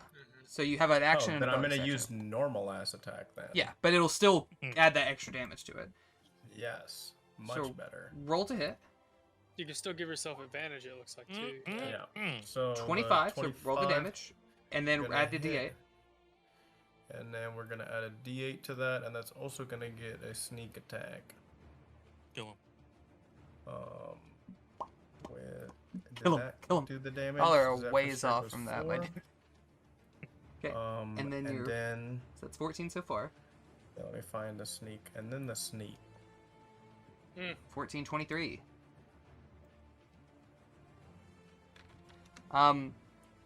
He has just crossed the threshold into bloodied. And with that, we go to Gulbrand's turn. But you can drop your concentration and your cover markers. I don't know why that Just one- cross the threshold into bloody, you say? So tide's turning a little bit in your favor. Man, oh man. If I try to throw a thing at him, it'll be a disadvantage. Man, oh man. I am technically raging, so first thing I'll do is try to pop him. Doesn't hit. Does not hit. You still have a bonus action. Yeah, God, if I step back, he gets to try to pop me, though. Yeah. Gulbrand's just gonna wait. It's gonna fucking hurt if he gets him. Gulbrand winces a little bit as he braces himself. Which brings us to the fire giant. He's going to take 1 step forward. He's not leaving anybody's space. because he's colossal. Actually, oh no, I'm sorry. He's huge. He's going to run through. Oh, I don't like that. Oh. Davos get to do the and thing? Davos and Gulbrand get an opportunity attack. Yeah, But I like that. I need Bergen and Zatari to make a strength saving throw. Oh no. I am not familiar with whatever he's doing. I'm scared. Like a charge chance? Sort of. Wow, good Oh! job, Gulbrand. Oh! Well, you rolled 2, but they both missed. At least the second one wasn't real. Will you roll for Davos? Zatari and Spencer. Davos hits him. Yes, dude. Each of you take 8 bludgeoning damage, and you're knocked prone. Ooh. And that, I'm afraid, is just part of his movement. So he turns Oh, and my he God. throws a swing on each of you. Oh, Davos does hit him. I will mark that. Yeah. Congratulations. Your puny blows. He laughs at So you. stressy. Alright, so this is 1 to Zatari, 1... Oh, this is that jamming track that... This is Zatari and Bergen. Oh! Bergen? 15? Does that hit? I don't think it hits you. No, it does not. But a 21 certainly hits Zatari. What the racist? Zatari, I need you. Ooh, oh, that's not great. I need you to take 27 slashing damage. That's not great, Oh, she my says. goodness. That's gonna bring us to Yay. Bergine. Okay, let me see here. So I gotta use my action to get up, yes. Well, not your action. You use half your movement speed. So you can still move Half 15 it. feet, but you have to use 15 to get up. If you move away from him, Okay. he's gonna pop you. He is Right, within well, striking I'm not, distance. definitely Yeah. not gonna move away. I'm gonna move here. So I can help this feller out with... Wow, you're such a good healer. Isn't he, though? Love it. It's like the opposite of Laura Bailey. with- Rude. Why would you need when you have Caduceus Clay? I mean, yeah, but for a while they didn't. There's a reason Molly died. I mean, I'm just saying. Molly died because Molly did something stupid. No, yeah. Bloodhunter shit. That low is dumb, but they love you. 16. Wow, that's impressive. That's a nice little pick-me-up. You still have... Your weapon is still up, so you can move it with your bonus action, but unfortunately... 5, 10, 15, I don't think it'll 20, make it 25, to 30. him. It will, actually. You can... Yep. Because he technically... It's hard to tell from the token. He's occupying 4x4 squares. So he occupies the row that's right in front of you guys, and then 4 rows back, or 3 rows back. Okay. So like well, where his shit. elbow and his foot are, and then all the way up to the squares in front of his sword. Well, yeah, shit. Then I will take a swing with the spiritual weapon. Get him. Oh, that hits. Roll damage. Yes. Crush his toes. I think Fuck huge, yes. It's 3 I by think 3. Huge is technically 3x3, yes. You are He's a correct. It is 3 by 3. Big Hell boy. yeah. So he's... Hit him in the knees. Is he just too thick? Is that... No, you're not kidding. We're like slicing this guy at his fucking shins. Like, Rah rah ree, spiritual weapon to the knee. how tall did you say he was, DM? He's like 20 feet tall, Nice. right? Like he's Yeah. fucking huge. He's pretty... Ugh. He's a pretty big boy. Ugh. Davos! What you doing, man? Ah, I'm Okay. scared. Who just got in 1 hit and did an impressive 5 damage. He's gonna guiding bolt again. Rah rah ras, guiding bolt in the ass. No. Bonus action from Gulbrand? Or, I'm sorry, from Davos? 5, 10, 15, 20. Is that close enough to do the cone with the Light of Lathander thing? Yes, but technically Zatari would be in range too. Oh, what about here? I would say you could aim it to where it would miss them to a degree. He's gonna try to do that. It's not. I Yeah. don't think it's gonna. It's a saving I don't throw? think it's good. It's a con saving throw. I just don't think it's gonna be good against this fucking giant. Oh, it's but- not. But he He'll wants to never make try that. because if it blinds him, it blinds Yeah. him. I will also tell you this, because you're running him. For future use, lead with that, because if you blind them, you get special perks on hitting them. Heard. But just for, let's Oh, I see. see that now. He rolled a 19 plus a 6, so no, he is not blinded. Wow. He so does take blind. half of that, is that right? Says it. It's not in the chat, is it? Give me just a second. I had it pulled up and then I put it down because it didn't hit. While we're looking at that, Zatari, go ahead and... Yes, half. Gotcha. Okay, so he takes 2, and Zatari, your move, my dude. Am I in striking distance of him right now? Like, if I move, he gets a swiperino? If you move, he gets an attack of opportunity. If you try to fire with your guns, it's technically a disadvantage because you're firing a ranged attack within the immediate space. Not for me. Oh, do you have a feature or a feat? Is that sharp? Not sharpshooter. Firearms Sharpshooter. proficiency. Well, there's sharpshooter, but it does something different. I Sharpshooter. know I have it, but I can't remember what it is. Sharpshooter lets you ignore half and 3/4 cover, and you can Right. choose to, I think, take a deficit to your hits to do extra damage. Good job, computer. Way to be super slow. Well, Of The course. sharpshooter says attacking at long range doesn't pose disadvantage. Yeah. Your ranged weapon attacks ignore, like you said, Yeah. and then, like you said, the -5 penalty to hit.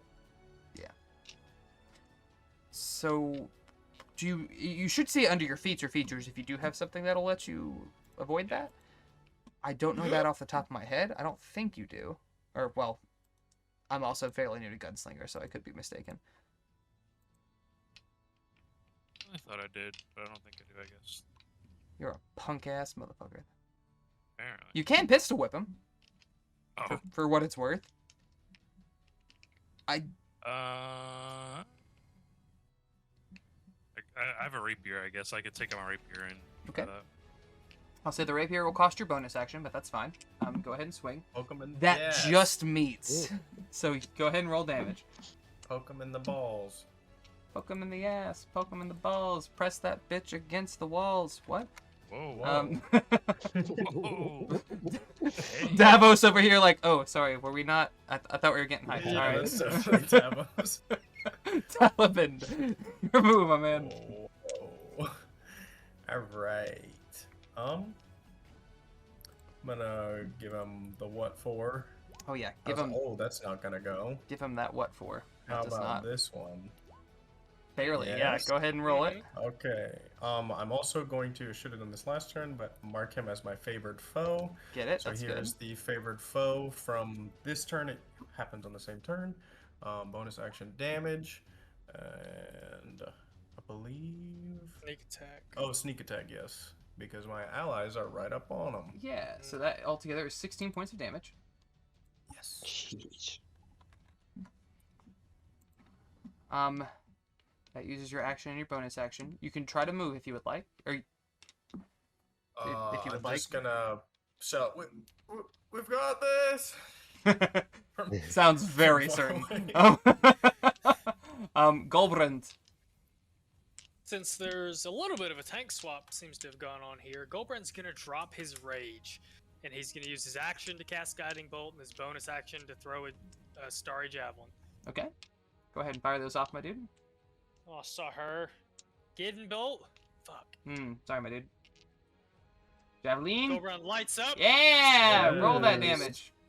Make You it watch as hurt. Gulbrand, again, the familiar Yes. constellation that you're familiar with, 3 across the belt, 1 at the knee and the feet, 1 at the elbow, the hands, 2 at the shoulders, and 1 for the head, as he fires off a javelin of starlight and pierces this guy right between his breastplate and his pauldron. 5, 10. He's gonna move a little bit too. He's 15. looking battered. You guys have got him If in I a rough stop here, spot. is that within smacking range? 1 more square, I think. So he's gonna stop He's right there. Okay. Well, he can reach you, fair warning, because he... Oh well, he'll He stop has right there reach. then. Yeah, okay. The fire giant, pissed off, is going to take... I forgot that earlier he should have had advantage on you boys. That's okay. 5, 10, 15, 20. He's going to move through the 3 of you. All 3 of you make deck saves. Or excuse me, not deck saves, strength saves. Davos 2. Davos 2. Not Gulbrand, but Davos. Strength save. Oof. Oof, oof, oof. All 3 of you fail, so all 3 of you are prone.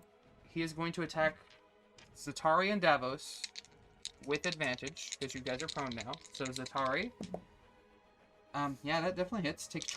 Oh, I've been rolling, so I have to do the average now. 7. Take 24 points of slashing damage. How you feeling there, Zatari? Not good. Ooh, a nat 20 on Davos. Okay, good. It's Okay. getting Better than him is the answer to that question. Better than Davos is doing. Actually, depending on how you roll, Davos is probably down.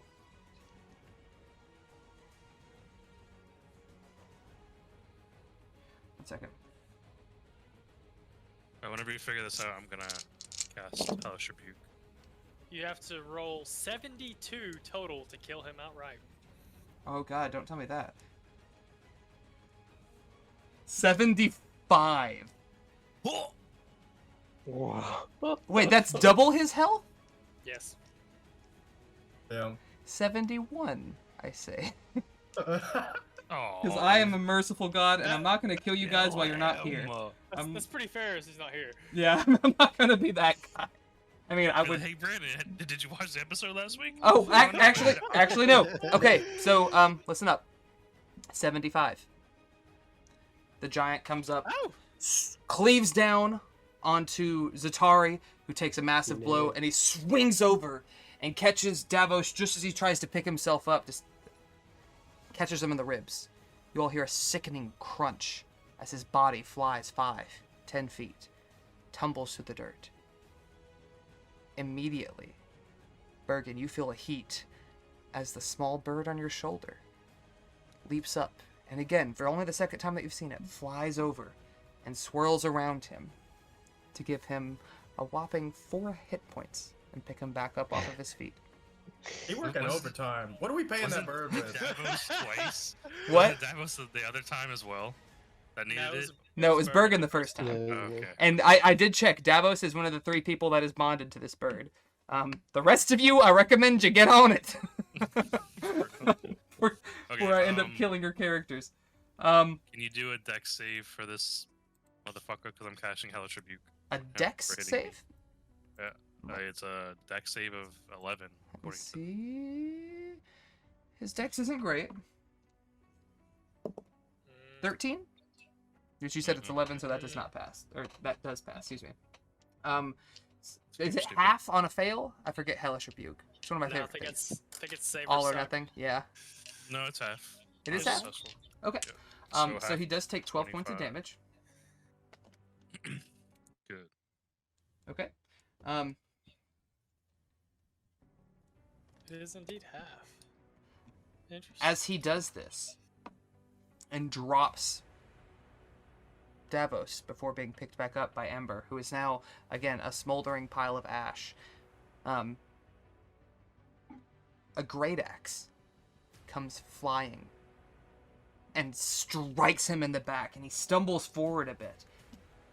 And you all turn your attention to see that up on the hill, a large blue giant, clad in plate mail that covers his entire form. The hefty great axe that he's just thrown is immense, probably 15 feet long, the head of which is just massive. He wears a spiked horned helmet. He has scars all across his body. And I'm going to give you guys a peek at your boy, who is coming to lend a hand. And this is going to be in the Strongholds and Followers chat. Because of the situation, he's going to be turned here. Gulbrand, you actually recognize the weapon that he I was about to hurdles. say, that's a good picture of him. I like that. Yeah, I found 3 different ones. And I'll show you another one at a different point. But you see on his head is a dragon skull, the jaw of which he has split down the middle and forms sort of guards across the side of his face. Gauntlets, steel armor, a longsword strapped at his boot like a dagger would be to a small folk. An immense guy, 23, 24 feet tall, taller than this guy, not by a whole hell of a lot, but a tuft of a white beard that's sort of tattered and ragged. Elements of fur and leather underneath his plate armor.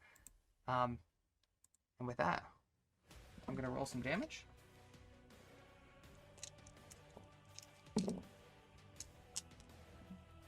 Okay. You guys don't know this guy, so I'm not going to tell you how much damage he does.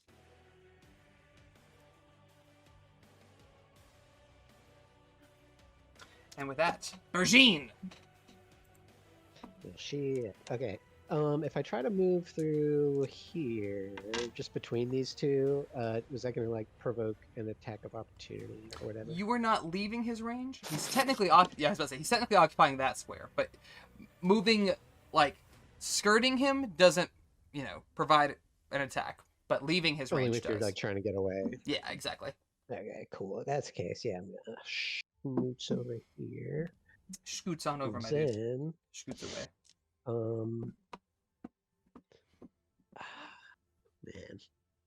man. Gonna take a swing with the spiritual weapon, of course. It will have to move a little bit, but that's perfectly fine, because that's what it do. So go ahead. Oh yeah, I tried to move it last time. I don't think I. Oh. Yeah, I can't. There. What's weird is it's not letting me move the star or the circle the normal way. So I think nothing's fucked up with roll 20. But 27, yeah, yes, it that does. is fuck. Roll some damage, but Yeah. is that with the crit? That is not. Roll another hit Oh. for me. Um, Because what's another hit. Another yeah, damage. or another damage. I'm sorry, you're right. Yes. So it doesn't carry the extra 4 over, but you do get the 8. Make a total of 14. Which, so your mace comes up from behind him, and he's just taken this axe to the back and has stumbled forward and has turned to look over, and right as he does, the mace comes around, catches him in the jaw, and batters him again. Davos' turn. Oh, but that was my bonus. Oh, I'm sorry, you do action. still have an action. Oh, Go ahead, my dude. Yeah, so I'm gonna reach down and hit Davos with. Actually, sorry, not Davos. Tali. With cha. Which one did I want to do? D-Swan. Wait. Yeah, D-Swan. Get him with this one. Get him with that one. 21! Whoa. Damn, dude. You're just giving out all the heals. Thank you, kind. Davos, you, flat on your back, just emerging from this, immediately roll over and vomit bile and blood, and your entire Ooh. body is aching. You Eepee. have been pushed beyond any limits that you have ever had set before you. Even when you were fighting the last giant and it nearly took you out, you again are just in this state of absolute fury that a giant got the best of you. And you turn your attention on this giant, use half your movement feet to rise. What do you do? So then, or I'm sorry, Davos beats on his plate, his chest, while coughing up blood and standing up, and cure wounds himself. Sick. Good use of cure wounds. Alright, so you're at 11 hit points now, if I'm mistaken? I can't track that from his character sheet. Oh, I'll do it here, I'm sorry. Because he was dropped, Ember gave him 4, and now he gets 7 more, so 11. Actually, Ember gives him 6, I'm sorry, so 13. Does he have a bonus action he can use? He could try that again, but nah, I don't think so. I You wish need he had. potions to drink. We have one more potion, so He can use a bonus action to drink it. yeah, he'll go ahead and do that. Those are 2d4 plus 4, right? Yes, sir. 2d4 plus 2, I think. I think you're right. All right. Wow. Rolled like Reroll shit for those. all of that. Roll. Reroll ouch. those. I'm not going to be a cunt. If you get 2 more nat ones, fuck you. But, well, Or, that's wow. a little better. 6. Yeah, So 6 something. points. So he's at 18 now. He's no longer looking like hot shit. That does use your action. Devin, if you will mark in the bag that we used one of those pots. Also, I love Tali. She's adorable. And I love She's the a little fucking shoulder bitch. perch. You're I was not about to wrong. say, She's a never cat. leaves me alone What with do you this shit. expect? Zatari, your move, my dude. Going to step away from this dickhead. He Oh, does get a swing at you. How do I get one, but Bergen doesn't get one? He was right here. Because Doesn't he, make no he sense. didn't He leave didn't his leave the- range, he he didn't leave skirted the it. range. If you He move, walked around him. yeah. If you're going around, that doesn't leave his range. If you're backing away, that does leave his range. Very annoying. The mindset is basically like while you're skirting, you can look at them. While you're backing up, you have to have some. You have to be somewhat paying attention behind you. That definitely we hits. did. Roll some damage. Okay. I tell you what. Why don't you... I will say... I anticipated these being strictly for your guns, but why don't you go ahead and roll either storm... I'll say you can use your shots on your weapon, your melee weapon as well. Because the idea is it's empowering your weapon, not that it's actual ammo or anything. You feel me? Yep. Okay. So choose one of those. Frost shot. Con save. His con's pretty good. Ooh, but he rolled pretty shitty. That's still a 12. Oh no! Okay. Alright, so you watch as Zatari pulls out his rapier, or he already is wielding his rapier. The rune on his left leg begins to glow an icy blue through his armor, and his sword becomes just sheathed in ice. And he pulls back his rapier and he strikes forward and catches this giant at a point near his hip, between where his breastplate ends and where his leg armor begins, and deals a bit of frost damage in there as well.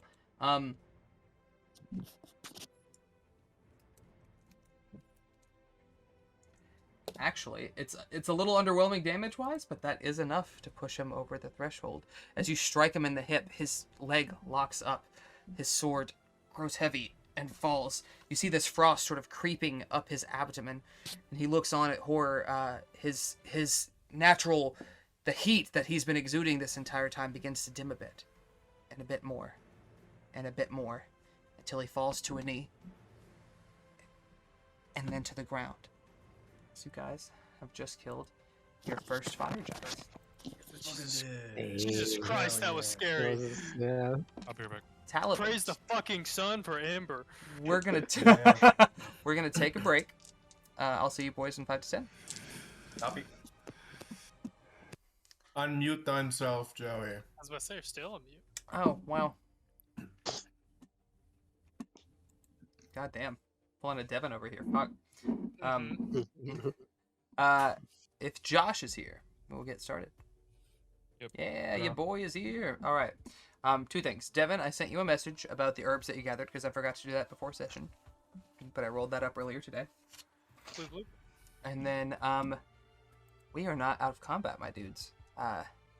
Tali, you watch as the giant falls, frost creeping up its chest and its neck, almost seeming to strangle it in a weird way, as this frost giant turns his attention on you and the rest of your party. What do you do? Wave. Hello. Thanks for the assistance, friend. Friend, question mark. Thanks for the assistant, friend. Yeah. You watch as he dips his head a bit, and he begins walking towards you.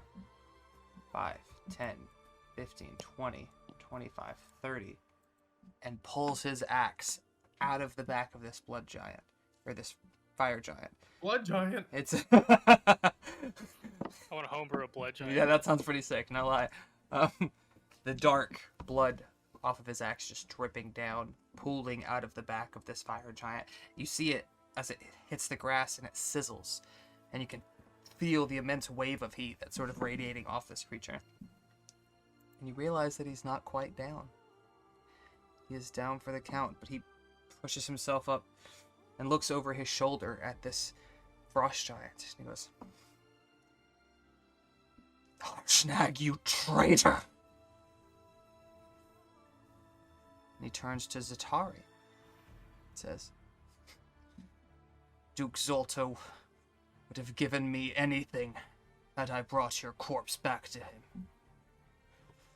But he needs you not. Your cousin is nearly as good a worker as you.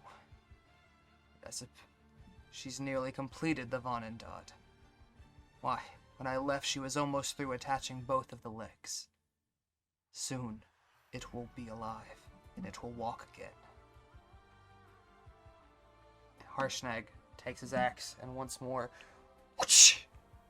severs the head completely as it rolls. And you see just a flicker of movement before the eyes go dim. And this now deceased fire giant lies before you underneath the massive axe of your new ally? Harshnag, was it? Mm. Indeed. And- Many thank yous. What? Said many thank yous. No, many thank yous. He dips his head. I apologize for my kin. I know that the giants have been destructive as of late, and I have been seeking to remedy that. I apologize for any danger you may have been put in. And he begins to Tali turn. kind of looks at Davos, like if he's okay or not. Davos is definitely hesitant. Yeah. I mean, and Bergen, even you, like, while you... This is the first time you've encountered a frost giant since... a living frost giant since what happened to your family. Yeah. And while you get the impression that he's on your side, you don't fully let your guard down. It's still a little tilted. Gulbrand wants to raise his hand and point at the axe that the giant is holding. And he wants to say, that does not belongs to use. He looks I down am obligated to attempts to take it. Harshnag looks at you and raises the axe to his shoulder. I would like to see you try. Does I not would say not. that one succeeds. He- Gulbrand he chuckles. With his sword, like turn the same way, like start walking towards him, like Harshnag not necessarily threateningly, but throws back his head and he laughs. Deep, booming laugh echoes through the hillside. And he turns to look at you. I understand what this means to your people. But before it was your relic, it was our weapon. And now, we want it fairs and squares. It is ours by rights of combat. and it was gifted to me for stopping a dragon goddess. I think we're even. Insight check? Go ahead, I yeah. don't think Gulbrand would know that. He's like, oh. No, yeah, go ahead. Gulbrand fucking like. What? What's the- Lol, what? Yeah, I couldn't. Yeah, lol, what? You did what?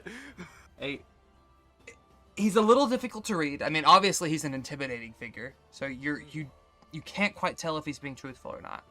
You think he is, but you can't quite be certain.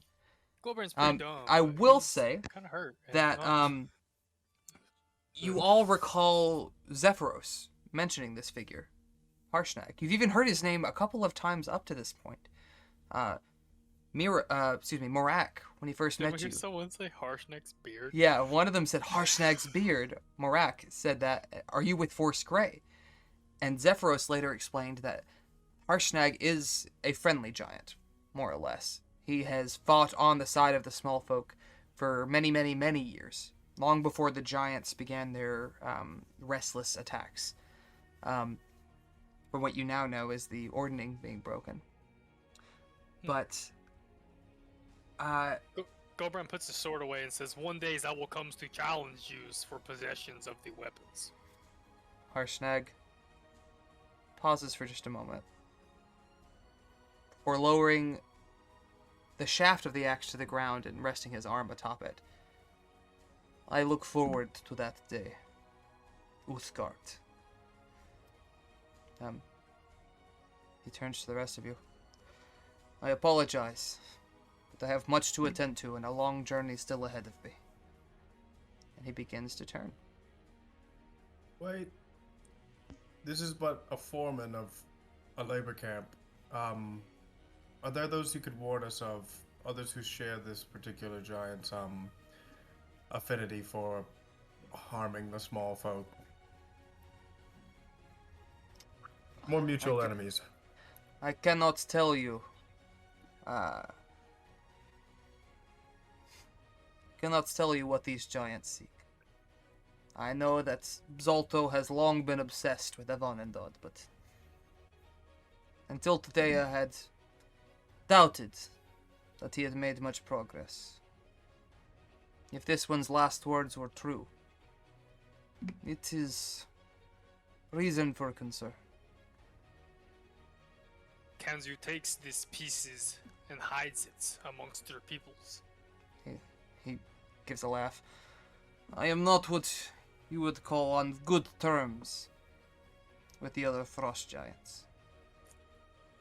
Many, such as this one, and he spits on the fire giant, it sizzles as it makes contact.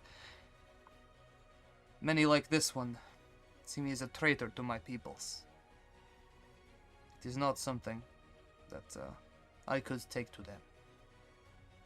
While But I'm certain that the frost giant Thane would be thrilled to have it in his possession, I would not want it to be. so we just leaves it here for the next giants who comes along and picks it up. He looks over to it. I could not pick that up if I wanted to, child. There's a reason that this That's giant that big? it's it's Okay. metal that's 10 feet by 20 feet that you can see, and it's still partially in the ground. Even this team of ogres that have now scattered into the hillsides. And luckily for you, they alerted me that there was something in the area going awry. It is not something that I could carry.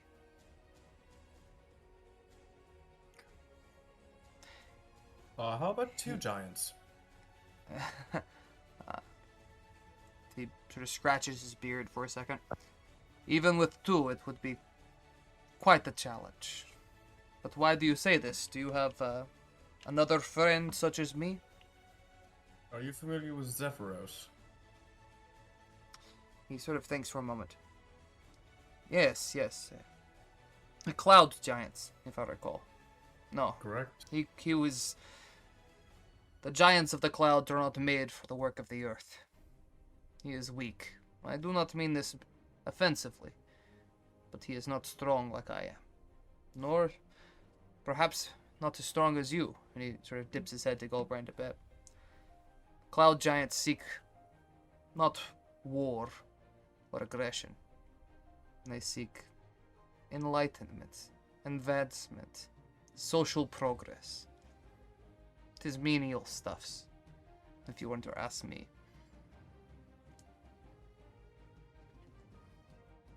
Is there some reason you attacked this giant?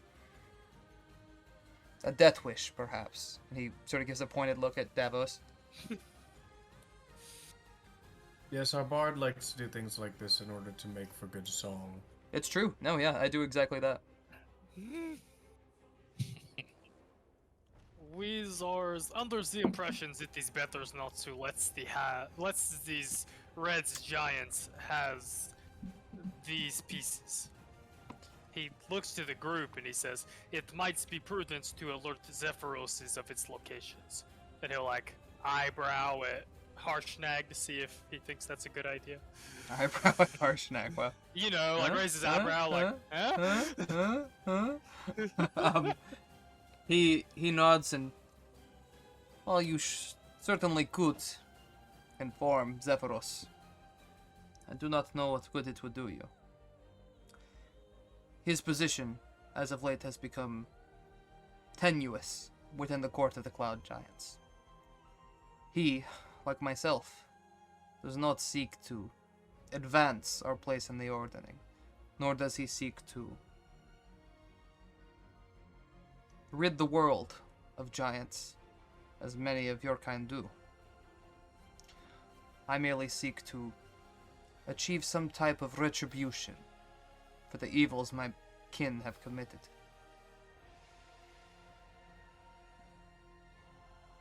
I am heading northward, and I must continue along my way. The valley of Kedron is still many weeks away. And as he turns again, anybody who does have another question. anybody who you can still ask him something, but anybody who wants to can make a history check. So I need help with this because Devin's having a hard time with splitting. No, yeah, I got you. Splitting Gulbrand and Devin. He wants to ask about the place up north we were told about. Well, that's why you're rolling a history check. Cool. And Spencer at least knows. Spencer, you remember the Valley of Ked Run is where old Gnawbone told you to go. She told you that through the valley, up the river, there was a temple in the mountains devoted to the giants, that you would be able to learn more information.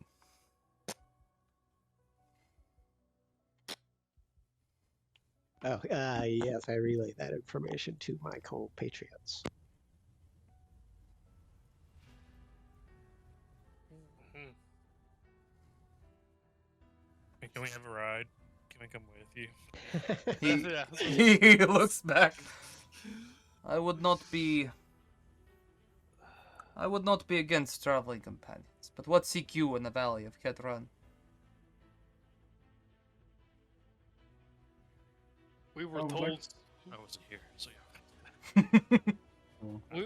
We were told to venture forth to this place. And by whom? We're Gulbrand's familiar with the old. dragon named Old Nobra. He tightens his grip on his axe a bit. Gulbrand's like, "Ugh." What business have you with dragons? None, apparently. She wanted not to do with us. She He gives a chuckle. pointed us in the other direction. Oh, this one resides just north of here in the forest, yes? Correct. I have seen her flying about. No ally to me or my people. You should be cautious in trusting her. But why should she give guidance to small folk such as yourselves? What do you seek? It would occurs to me she also would benefit from the ordinings to remains the same. It seems perhaps your goals are aligned in this particular things. Roll a perception check with advantage. Oh, this isn't awful for Gulbrand. Nice. Oh yeah. He loosens his grip a bit on his axe. Grows a little more relaxed. You seek to restore the ordering. We seek to preserve the paths of the small folks. And he goes, "You sound like your friend in the sky." No, I too seek a similar balance. Not just for small folk. While my kin have wrought havoc on this land, I would not see them wiped from the earth. I believe there is a balance between the small folk, the giants, the dragons, that we can achieve. If you would like to come, you are welcome to. We will be gone quite a while. If you have business you need attend to, I can await for you in the Valley of Kedron until you arrive. But I should warn you, one does not learn from the Oracle at the eye of the Allfather without its cost. You... It was nice. What was that? I was being funny. Being It a- was nice. Being a dumbass. He says, to be granted an audience with the Oracle, you must provide payment, proof of your connection to the ancient realm of Astoria. If you can provide an artifact from Astoria, then you will be granted audience, albeit temporarily. But the wisdom of the Oracle is nearly limitless.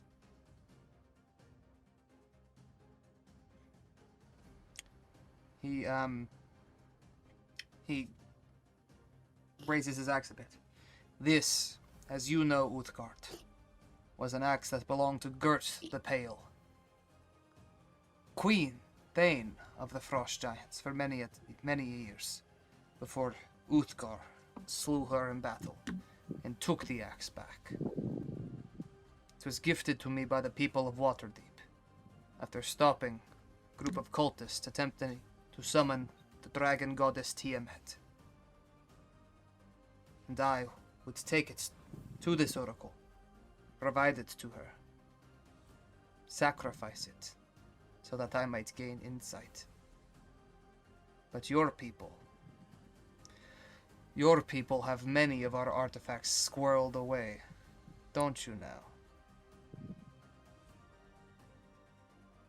I could not deign to answer truthfully. There are things buried underneath the mounds. I am only privy to a single mound. And my people have ransacked others. I know that the fire giants, while they have dug up fragments of the Vonendod, they have also sought some of these artifacts. A mound north of here, though I know not what your people call it. A mound was raided by them. The artifact stolen. I can't see the map. Does Gulbrand know which mound that is? You know from your conversations with Mira that she said fire giants had raided their So mound. her mound? It's the Her elk, mound? the mound of the elk people. Hmm. I believe that they too seek an audience with the Oracle. I can only hope that they do not glean too much information. For if they were, the Vonendod may not be such fiction as it currently is. Thanks. How many seasons would you await upon us? Seasons, doesn't know. my lad. Gulbrand doesn't know the calendar. No, yeah. Seasons, my lad, I could not wait. A few weeks, perhaps. Do you need travel far? I mean, he would relay how long it would take to get them back to Nightstone. About 6 And more then, days. Yeah. And I was about to say, he probably doesn't know how long it would take to get to wherever Harshnag is. But... you could venture back to your destination. Even spend some time among your people, and continue your way northward. If you arrive there before summer, then I will still wait. In the meantime, fending off those of my people who would seek your kind harm. You gather, I mean, you're just now into the first month of spring. He's giving you 2 months. Okay. Is essentially what he's saying. I see. I should What tell month you. Do you know what month it is? Right, currently, I can actually give you a specific day because I prepped for this. Yay! You are currently on the 30th of Tarshak. This is the last day of the month. You are about to go into Greengrass, the second month of the of spring, or excuse me, of Mithril. Tonight is actually Greengrass, which is a holiday that most of you would know. That is typically celebrated by feasts and you know, a celebration that you've survived the winter and that now you have a long spring and summer to look forward to.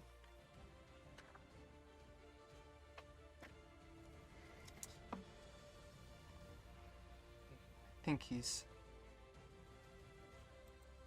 does tell you, though this dragon may seek to keep the ordering as it were, you would be foolish to not think it self-serving.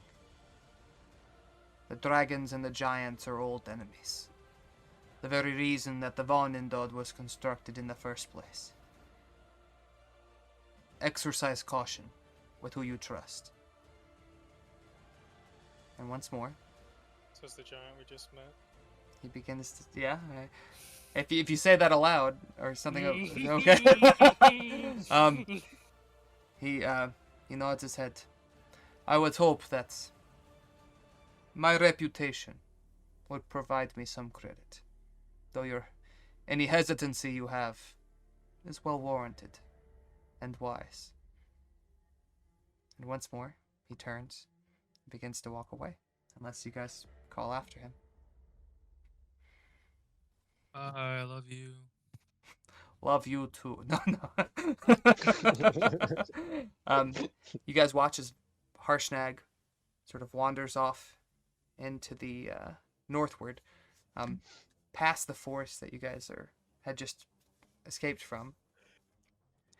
and you turn your attention back on this massive construct within the hole of this pit. Zatari, I gather that you would like to gather ingredients, materials. For sure. I'll go up to one of the dead bodies that had the whip. Oh, yeah. Get to work, boys. All right. Why don't you roll a dexterity check with advantage, or a sleight of hand check? Excuse me, a sleight of hand check with advantage. Bloop, bloop. And now Nice. roll an insight check with advantage. Okay. You come up to this piece and you begin assessing it, looking at it, and you gather that this is the right arm, part of the right arm of the Vanandad. The opposite piece you had worked on yourself, as well as several other pieces of the Vanandad, of course. So it doesn't take you long to gather that.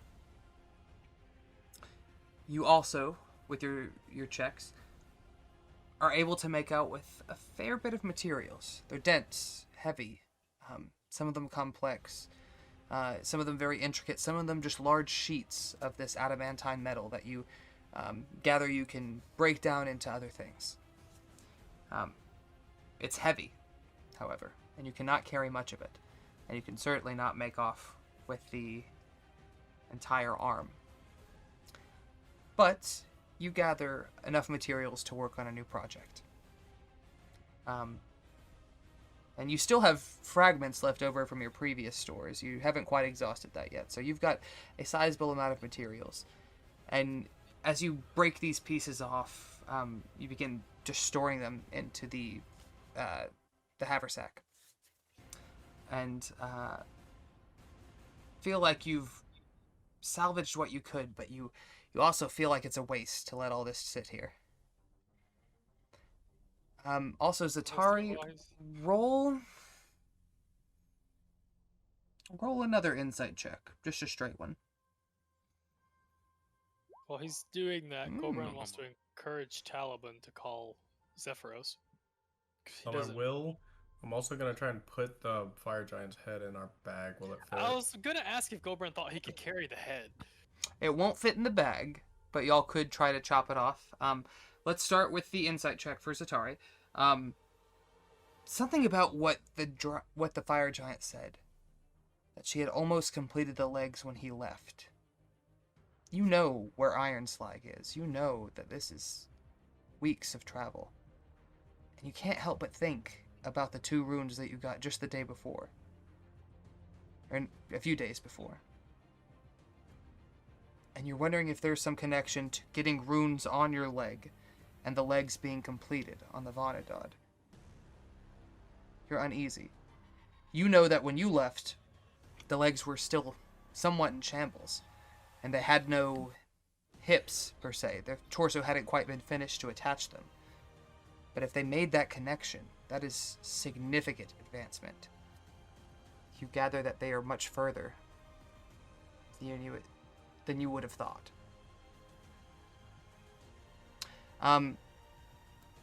You also pick up a rod, or go to the giant, and you see the brass rod with the orange gem that he had earlier. And as you pick it up, as you lay your hand on it, it shrinks down and resizes. And you know this item. You know this as a rod of the Vanandad, something that the fire giants would use to try to seek out these pieces. That it could locate any adamantine object, but for pieces of the Vanandad specifically, within 10 miles, you would get a pull, almost like the trinket that Sephine had given you, that will lead you in the direction. You guys also gather a couple other things. I'll drop these in chat later, but basically you get 500 gold, 800 silver, and 1,500 copper pieces. And the giant also wears a necklace with a rune on it, one that you're not familiar with. It's not on Zatari, It's not on any of the artifacts that you have seen thus far.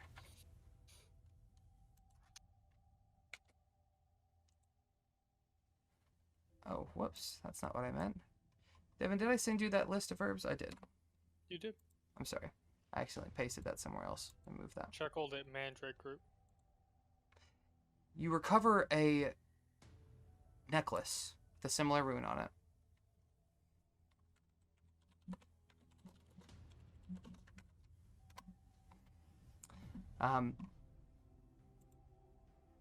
And I think there's one other thing. Necklace up. Da-da-da. Yeah. Actually, no. That's the last thing that you uncover. What were the other two things we wanted to do? Contact Zephyros? Yeah. Okay. Try to take a giant head. You call Zephyros. The mist grows gray and off blue before clearing up and revealing the familiar visage of your friend. Ah! It is good to see you have put my improvements to good work, to good use. Tell me, Lord Talabant, what can I help you with today? We have stumbled across a piece of the Vondod. Oh my. And I'd like to put it into view of the thing if I can. Mm-hmm. You awkwardly selfie view like it in the background. We are unsure what to do with this, but if you might have a suggestion or the capability yourself, we wouldn't want it to fall into the hands of those who would recreate the machine. Zephyros nods. No, yes, you are correct that would be very unfortunate. I regret to inform you that I cannot recover the object. It is... While I could get there at some point, I am quite a ways away. It would be at least 2 weeks before I would be able to arrive. And while I can't say for certain, there may be others who seek to recover it. It looks like it has been unearthed. Was there another giant there working on this? You say another. Were you aware of one in the first place? I had shared with you that I am aware that Duke Zolto has been attempting to recover these.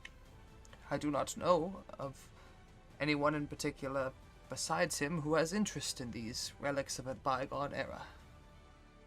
Talabin will put the head of the fire giant into the screen. Is this the Duke Zolto you speak of? I like to think he turns it as Gulbrand's like trying to saw his fucking neck. Oh, he squints. I do not believe that to be Zolto. This work he would likely view as beneath him. But it is certainly one of his men. One of the fire giants. I see your friend there is seeking to collect the bounty. Damn straight. You are lords, are you not? Correct. Do you perhaps have troops, men, workers that you could send to this location and try to recover it?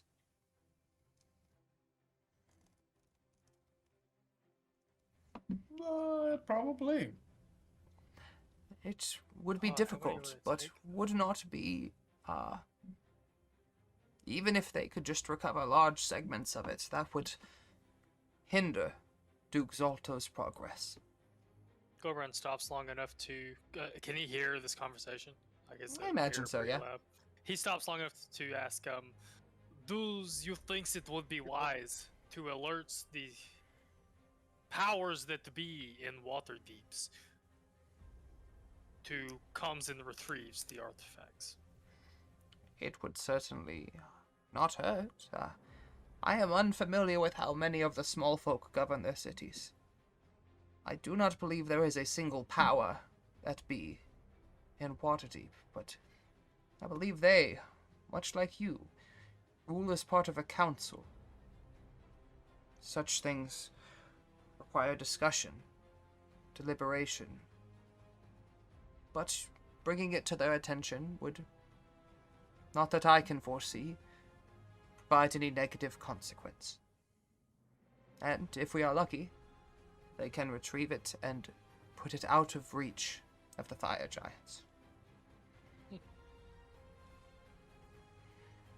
You gather that your time is growing short, that you're near the end of your 5 minutes. So if you guys have anything else you want to ask.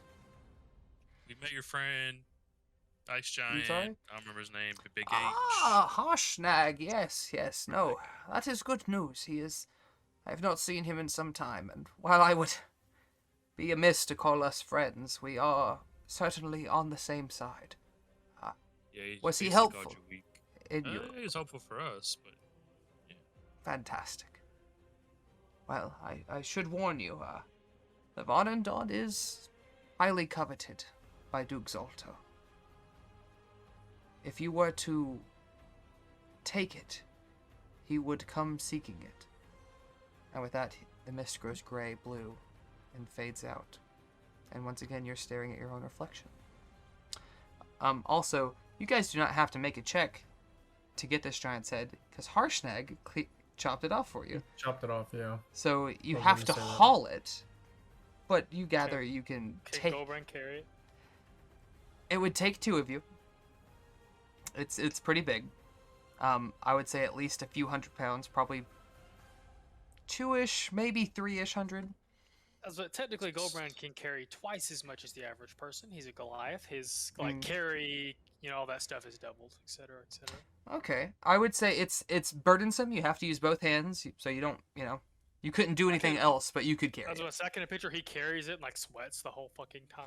You- blood you- and gore dripping all over him and sweating the whole fucking time. You end up ripping off a part of the leather underneath his plate mail and using it as sort of a strap to hoist it onto your back, and almost like Atlas style, just sort of carry it. You're not moving quick, but you're moving. Do you boys have anything else before we continue on?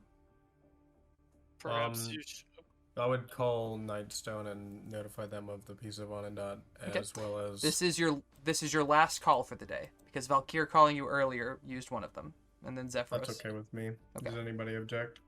No. Tells Valkyr Yeah. that we finally have some jobs for him to pull his weights. Yes. many times his weight, actually. All right. So you're calling Nightstone again. Correct. The mist grows foggy, turns an off green, and then settles on 285, who once again seems to have been put at mirror duty. But the room is different now. Where once it was in the Great Hall, where it was sort of battered and rough, and you could see parts where the walls have caved in. And it's now in a fine room, lined with bookshelves, partially filled. Certainly not a complete collection, but the start. A writing desk at one corner, some papers, quill and ink, a few armchairs. It seems that they have made progress on rebuilding the keep in your absence. And as you guys appear on the mirror before him, 285 perks up. Oh shit, it happened again. Okay. Hi, what's going on? What's up? Is that a giant? And he sort of fixates on the giant over your shoulder. First things first. Uh-huh. Is the Lady Daphne near you? Yeah, I think she's in the kitchen. Daphne! Yeah, she'll be here in a second, I think. Should I go? Should... You are more than welcome He to bolts this off conversation. before you even Yeah, there finish. you go. He Bye. runs off, and about 30 seconds or so later, Daphne comes in with him and... Ah! My lords, it is good to see you again. Please, what can Nightstone do for you? Do we have any men to spare? I know that the city has developing needed done, but we've come across something that would be better kept under our supervision. Well, my lords, we could send some guards, perhaps, if you would like. What task do you seek needing completion? I'd like to put the piece of the Vonendot into the frame and say, well, we'd like to get as much of this as we can into our keep. Oh my, no, that is quite sizable. But that's what she said. Perhaps we could just take critical components. He looks at Zatari to see if that's a thing. Zatari, you would know that while typically he unearths large segments of the Von and Dodd and has brought it back to Iron Slag, he has been known to make pieces that he lacks himself. It is difficult to say what could be taken that he could not reproduce, especially now that he has a new assistant helping him. And that sort of lingers on you for a bit. It'd be hard to say. Say really just try and take as much chunkage as we can. Obviously, don't going to take the whole thing, but try and make it as unusable to him as it can be. Right, well, I believe my initial statement stands. As much of it as we can get out of here. Well, we could certainly send us as a guard, or perhaps we could send some of the working men. They are currently all working on the keep, but it would not be too much of a hindrance. Where are you exactly? Just south of these Kryptgarden Forests. The Kryptgarden, yes, so north side of Waterdeep. No, we could have some men there, perhaps 5-6 days. Excellent. That would do well. I will tell Sidiri at once, and we will reroute a portion of the guards to come retrieve it with a few wagons in tow. Hopefully retrieve enough to make it worth your while, eh? Make sure Valkiir is not just drinking all the ales. Very apt that you should guess that, Monsieur Gulbrand. He is currently at the Nightstone Inn, but I will make him aware of your requests. Is there anything else that I could help you with, lords? Look to the group. What's these 6 dungeons? Ah, well, monsieur, I have only heard rumors. I've never visited myself, but from what I hear, and the mist fades a pink as she trails off. Oh my god. Sorry, saw an opportunity, had to take it. Oh my god, she's gonna have one built for you. You should be careful. What the fuck is this? All right, you boys have used the 3 charges of your mirror for the day, so no more friendly communication. You've gathered up some of these resources. You could attempt to take more. It would slow your progress, but entirely your call.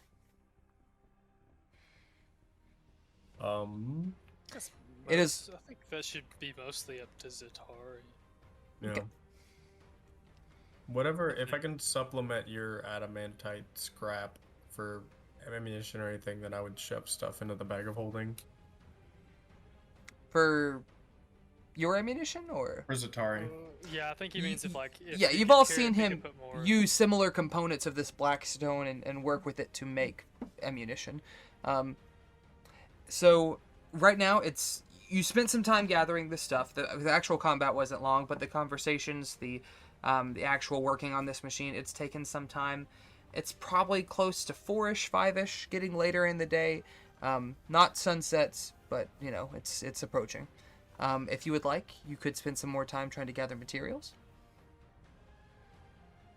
I'm good. I think with what I have lasts me until we get it excavated. We can have it at night soon. I think I'm good.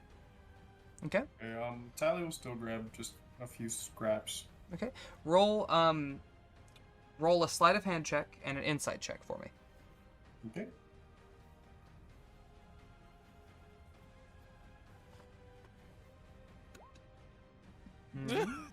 Devin just realized 285 was standing there. All right. So you don't really know what you're grabbing. You're like, well, and especially to you, you are nearly feral, and seeing a sophisticated construct of this nature, you are kind of at a loss.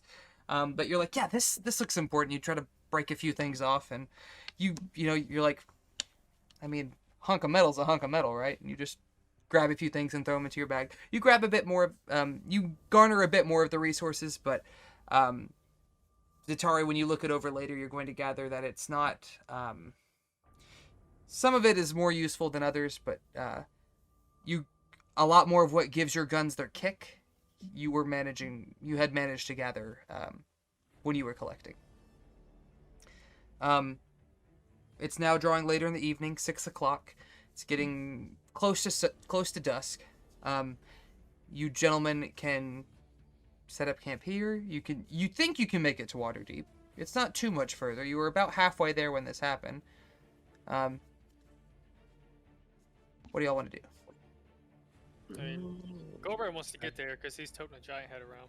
I'm down to Yeah, truck try it. to get there. Okay, Let's try to get there. so we're going to go back to our main map. Bloop.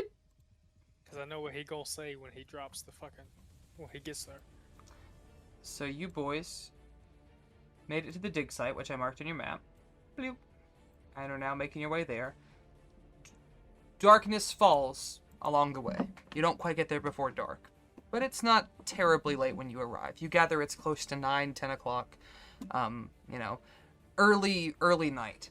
And as you arrive, you see the immense city of Waterdeep. Whoa. Approaching Holy fuck. approaching from Yeah, the dude, it's kidding? a big city. It's like metropolitan. As you guys That's- continue God. south on the high road, you see the ocean as the coastline begins to as the road and the coastline begin to diverge.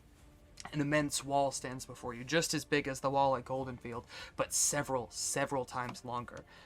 It stretches pretty much the entirety of what you can see toward the coast, and a few miles to the side before continuing southward. As you approach, there are a few guards posted who see the head that you're hauling. I presume you're looking for the Lord's Alliance? We get shinies for this? Yes. Yes, Gulbrand yes, will lots of flop it shinies, down. big fella. And they give you directions to a place in the Castle Ward where the Lord's Alliance is set up and you can cash in, basically. And that is going to be this spot down here.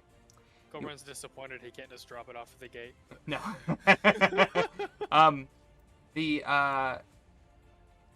The inn that Davos was told about is over in the Castle Ward as well. And then where G told you to go for the inheritance is in the North Ward. So this city is like, so are we in the city now? Once they tell you that, you could choose to proceed inside the gates. There's a brief bit of field that is a bit of farming area before you actually approach a smaller secondary wall. This one not towering quite so much in height, but still a good 10-15 feet up. That seems to encompass the actual city proper. And as you come into that gate, you see multitudes of buildings. And it's almost weird. When you come in, it seems like what is on one side of the street is much different from what's on the other side of the street. The North Ward, as you see here on the map to your left, is relatively nice, refined. Right. Lots of upper-class buildings that seem to have fine architecture, embellishments. Where the Sea Ward to your right, it is a little more worse for wear. Might have been nice buildings at one time, but have since been not left to disrepair, but not worked on quite as keenly as the other side of the street.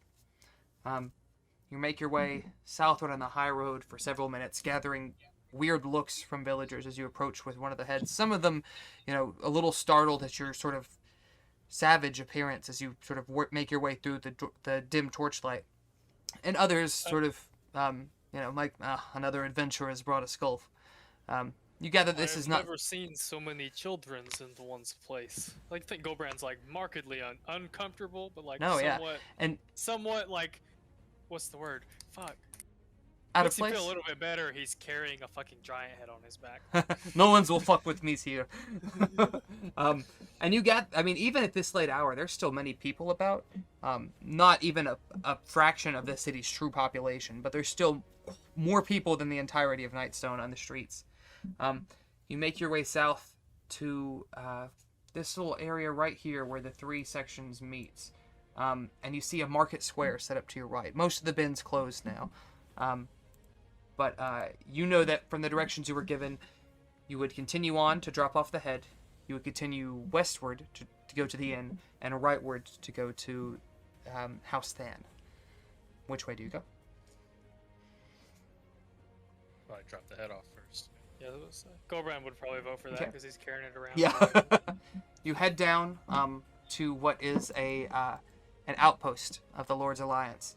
One of their larger barracks, actually. There are troops at the gate who nod as you arrive, and they are hesitant. They see the giant head that you're bearing, but they also see a member of the Order of the Aster, a member of the Order of the Gauntlet, 2 wild men, and a tiefling with no true affiliation. But a tiefling like rummaging through parts he has in his bag. No. And they accept the head and they pay you your 500 gold. When they get to the thing, Gulbrand like slings the head down, and I like to think he's covered in the gore that the head has been dripping. For and those he's first few sweating, miles, it was carrying pretty. Yeah, he's probably fucking filthy, so he throws the head down. And he goes, "I would like some fucking baths." One of the guards laughs. No, I bet you would. The Flagon Dragon is not far from here. It's a pub renowned for their mulled wine. Speak to Corvus, it'll get you set up with a room. Or, if you're a little low on coin, you could try the Sleeping Snake down in the Dark Ward. It's a little on the sketchier side, but it'll pass. We're rich, thanks. Just walk out. What'd you say? We're rich, thank you. You are now, as he hands you the sack of gold. It's a lot of gold. You said it was 50 gold, right? More than that? 500 gold. 500? Okay. And that's in the book. That's not Storm King's Thunder. That's what it tells me to give you guys. That's a lot. Isn't it? Wow. Very fitting he said that. Even if we weren't before, we are now, like you said. So you guys proceed to the bar? To the Flagon Dragon? Well, Gulbrand will mention, we don't have to go do this, he'll say, I would like to go wash in the oceans. I has never seen it up close. If you He's not going to argue. If you say party wants to go this, to the end. they'll tell you, well, you could go to the Dark Ward down in the south end of the city, but the water there's pretty filthy. If you continue through to the Sea Ward, past the inn, you should eventually make your way to the beach. I don't think Gulbrand was talking to the party. He doesn't really care about the guards, but he'll mention to Well, the party he wants If to you say see this the before you ocean. leave, they hear you. But Yeah, that's fair. But he does mention to the party he wants to see the ocean, like, from the beach. Now that I imagine he understands upon getting in the city that, like, he should be able to you know. yeah, you saw a bit So of the the coast beach- from where you were, the but beach is somewhere. like- yeah. And you could smell it too. The city reeks of brine, and not reeks. It's not an unpleasant smell, but it's not normal to you, at least to many of you. Some of you, Bergen, where you come from, you aren't too far from the sea. But most of you, it's unusual. Where do you gentlemen head? You gather now. It's 10ish, maybe 11, getting close to midnight, but not quite. I guess we either go with Gulbrand to watch him bathe, or we go to the Flagon Dragon. Wait I was for saying, him. he's definitely willing to go like to the inn and sleep and go to the beach the next day or whatever. That was just his first thought upon getting in the city. Is like, I want to see You this should fucking. bathe before you sleep. You should probably bathe before you sleep. I'm up for Goliath bath time if we want to wait for Davos to recover a bit before we. Yeah, The before we flag go is see Get this him to person, his- we should probably Yeah. be normal. So let's go bring baby to his first bath. I love it when we rip on Davos. Let me. Let's talk let about me- me. I'm talking about the big baby. Oh, Yeah, I thought baby to his I first thought you meant bath. the baby that needs to. I just heard thought you meant your squishy ass friend Gulbrand's who's had been down baths a couple before. times now. Gulbrand's had baths before. And the ocean, yes. No, he hasn't. So. He do be And right. it's dark. It's gonna be kind of. I'd be pretty freaked out going to the beach, the dark for the first time. I know it's really Sure. nice on the beach when it's dark, but It's a little creepy. it would be a little creepy if you'd never seen the beach before. Oh, you son of a bitch. Okay, sorry. So we're going to the bath first? Is that what I'm hearing? Because Gobrand's not really aware that like bathhouses exist, so he just assumes he has to go to the beachfront to bathe. All right. You guys spend the better part of an hour Ooh. making your way northward. You pass the inn that was pointed out to you. You see the sign as you go by. You hear music coming out, so you see a few people coming and going. Seems to be fairly lively even at this late hour. Make your way Should we past send- it. Should we send Davos in to get rooms? Yeah, Davos as he walks by, like, you know what? I need a fucking nap, and I think I know somebody in here, or at least Oren knew somebody. I don't know. I just need to go lay down for a bit, and he wanders in. Gets rooms. Oh, I was gonna say get rooms for. Yeah, whatever. Gobrand may not say that. Yeah. Well, he gathers that that's his, he takes a few of the gold pieces that you guys earned, and makes his way in. You Yeah. continue past the inn. Bag that fucking big.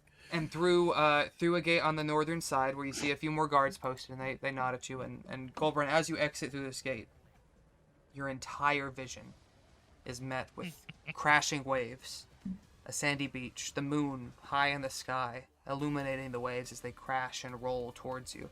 Are you barefoot? Do you wear boots?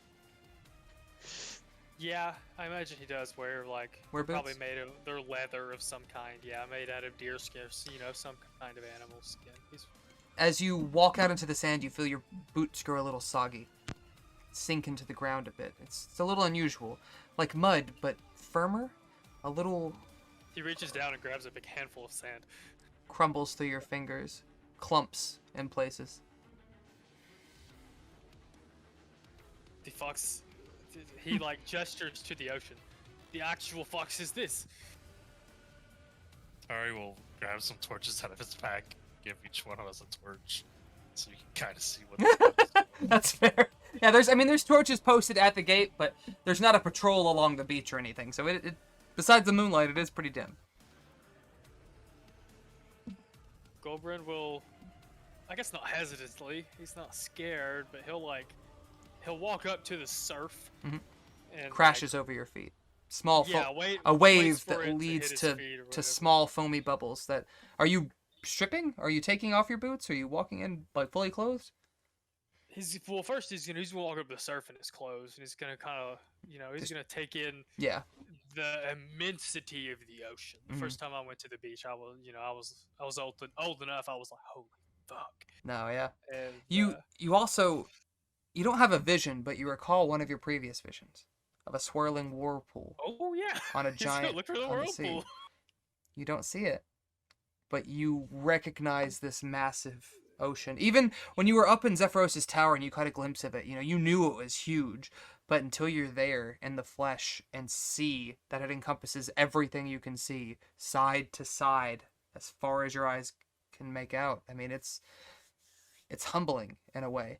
And for somebody who's Just always felt looks, so big, you feel a little smaller. Gulbrand sits on his ass in the surf for 10 or maybe 15 minutes. Before Gulbrand's he, having an existential crisis. yeah, he sits his ass down for a minute before he does eventually strip, get in the water, and wash himself off. He not super familiar with salt water. I imagine he tries to drink it and shit. And you It's catch him bitter, spitting salt water briny, out, yeah. because he doesn't know he can't drink it. He's like, boy, he kind of splutters, and he looks at the group and goes, "The fuck is this? What's the point of all this fucking waters if you can't drink it?" things live in there, brother. Gulbrand takes Jesus. 6 solid steps out of the not out of it, but takes Backs definitely the moves fuck up. back up, yeah. Waits. The things in the balls. I'm sorry. What? He points to Taliban's bag. The things in the balls. Things like that, yeah. The octopus. They lives in this. He takes Oh, 2 yeah. more steps back towards the shore. It's way out there though. It's pretty big and deep. While this is going on, can I take the octopus ball out and kind of see if it reacts to being close to the ocean? You pick up the orb out of the bag and hold it up to the moonlight. And through the moonlight coming through, you see its figure You're swimming around. Doesn't seem to be... I mean, it seems so tiny in this. And you gather that it has to be bigger. I mean, there's no way this fucking Kraken dude was carrying around a goddamn little mini squid or something. And you briefly think back to your days. Your youth. Running wild at the forest. And in some ways, feeling confined. And venturing further, past the forest, into the tunnels, through the mountainside. And you almost feel a little bit of pity for this thing.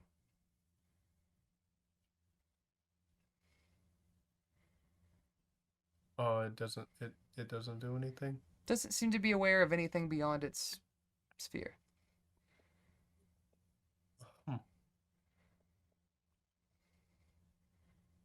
Yep, I almost felt pity, and then I put it back in the bag. It's like, wow, that was weird. Just shoves it back into its dark, dank hole. Love it. Gulbrand's taking a call at midnight for some reason.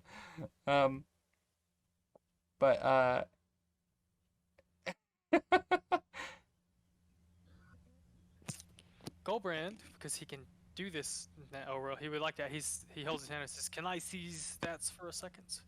Yep, I handed right over. So he will, as a ritual, because he can do that now, will cast Speak with Animals.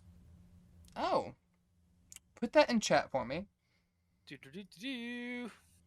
on, show me the thing. Oh, that says beast. Oh no, here it is.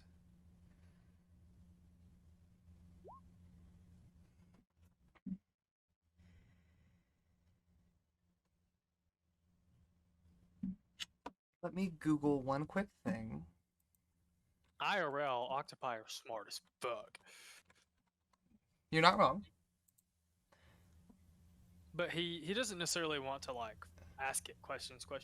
He wants to get a bead on, like... It is a beast, so you can communicate with it. He wants to get a bead on, like, its... Because he is a druid, technically. He wants to get a bead on, like, its psychological state, that makes sense. If it's, like, absolutely fucking miserable in the ball, he wants to know. If it doesn't really have any clue that it's trapped in a ball, you know, does that make sense? He wants to get a... What do you ask? What do you ask it? Like, you're casting Speak with Animals, what do you say to it? How's you doing, buddy? it is something to that effect. You know, how was life, or, you know, are you satisfied with your existence? You watch it in the glow, and it halts, and it's like it was jetting around, you know, pulsating with its entire body as it moves around, but it halts for a second. I swim. I eat. I wait.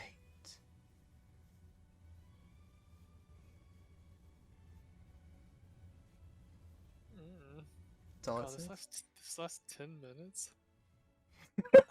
I have to have a 10-minute conversation with a fucking octopus. Octopus, yeah. Do use desire companionships. Octopus might not exactly understand those concepts, but Gulbrand does that.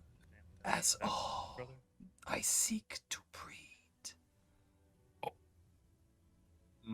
I've seen enough hentai to know where this is going. It is an animal, that's fair. You're the only one that can really get consent here, Gulbrand, so you're gonna have to take that one for the team. Okay. Gulbrand cannot turn into an octopus yet. Wow, this is the weirdest session yet, and that's saying something.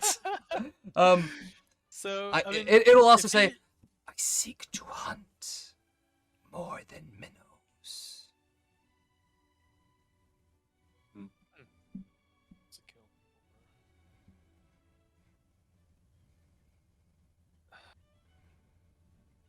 You know, after a couple of minutes, I figure Gulbrand will kind of realize it doesn't comprehend human emotions the same way humans do, or Goliaths or whatever. And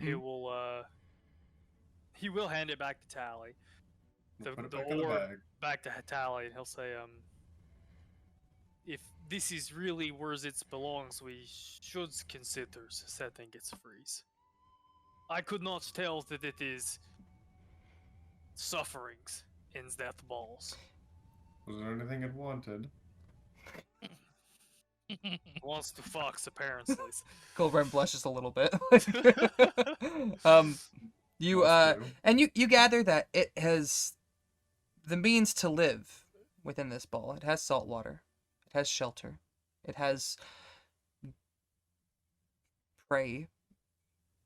It's not a full life, but it's not, starving or deprived in that sense per se.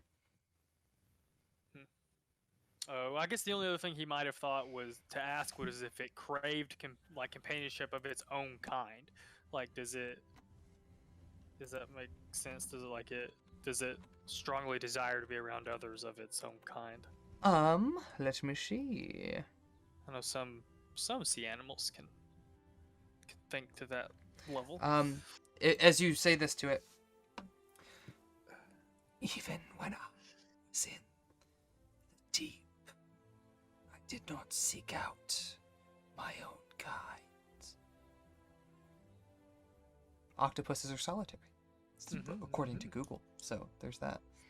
I mean, go around and probably give it back to Tali. He will. Do you wash up? Oh yeah. Okay. You guys watch as Gulbrand cleans himself up. The blood, the sweat from hauling this thing for several miles.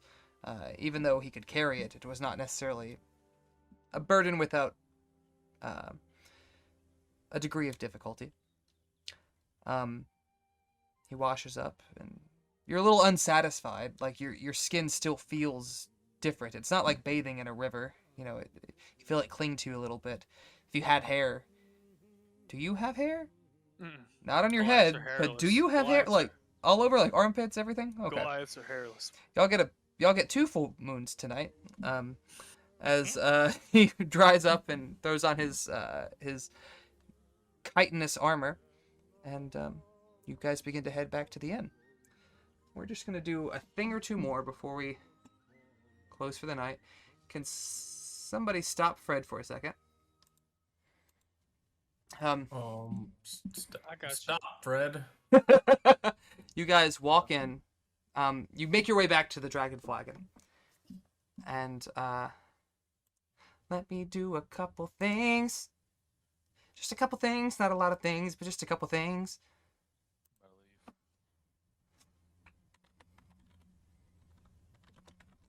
You guys make your way into this inn, and you hear music. Oh, fuck you, you bitch-ass motherfucker. Give me 1 second to do this right. God damn it, you piece of shit. Oh wait, are we gonna meet that rat bastard? Hang on. I'm working on it. There we go. You guys walk in. And you see a blue-skinned tiefling. Horns atop his head that curl back. Dark blue hair, blue skin. Playing a violin. And it seems a little odd. He's not playing with a bow, that you gather. But instead he seems to be playing with a long crimson and orange feather. And he's not playing alone. Your friend Davos is up there. Plays prestidigitation a couple of times. The drums kick in, and it turns into a jam session. You watch as he's stroking the blade, as he's stroking his bow across the strings. And it seems like they're both too in tune for this to be random. And as you look at Davos's face, once weary, now with a fresh cup of ale, a little bit of food in his stomach, his lute in his hands, you gather that this is a Fae Fighter song. This is something that he and Orin wrote years ago, that Orin taught to Mezzo, that Mezzo is now playing with him. The bar, it's the Fae Fighters, yeah. The bar is electric, eager, excited. You watch as sparks fly off of this violin as he plays. And Ember, which was the egg, begins to rock a bit within your hands, Bergen. And it cracks early, you know it's not supposed to hatch until dawn, and here it is breaking out. Oh, shit. It hops out of your hand and scurries over, the sparks flying from Mezzo as he plays along. And he glances down at it and sees it. And he recognizes it, knows it for what it is. And he takes his bow and he swirls it by him. A burst of flame as this phoenix begins to grow and grow and grow. Much larger than you boys have ever seen it. This phoenix has gone from a chick, hatched just seconds ago, to what appears to be an adolescent bird. Large, full feathered wings, 2 or 3 feet tall, long tails of feathers, and a plume of flame that follows it as it flaps its wings. It swirls above the band as they play. The energy in the room goes crazy. These people in this bar, unexpected to see a phoenix ignite in their presence, as well as this unusual but engaging sound that they've never heard before. The two play well into the night. Another 2-3 hours. Just absolutely fucking jamming. And the night begins to draw down. They seem to be wrapping it up. Enjoying their last, almost bittersweet moments. And with that, we're going to go ahead and stop tonight's session. But what a fucking rockin' note to go out on, am I right? Right.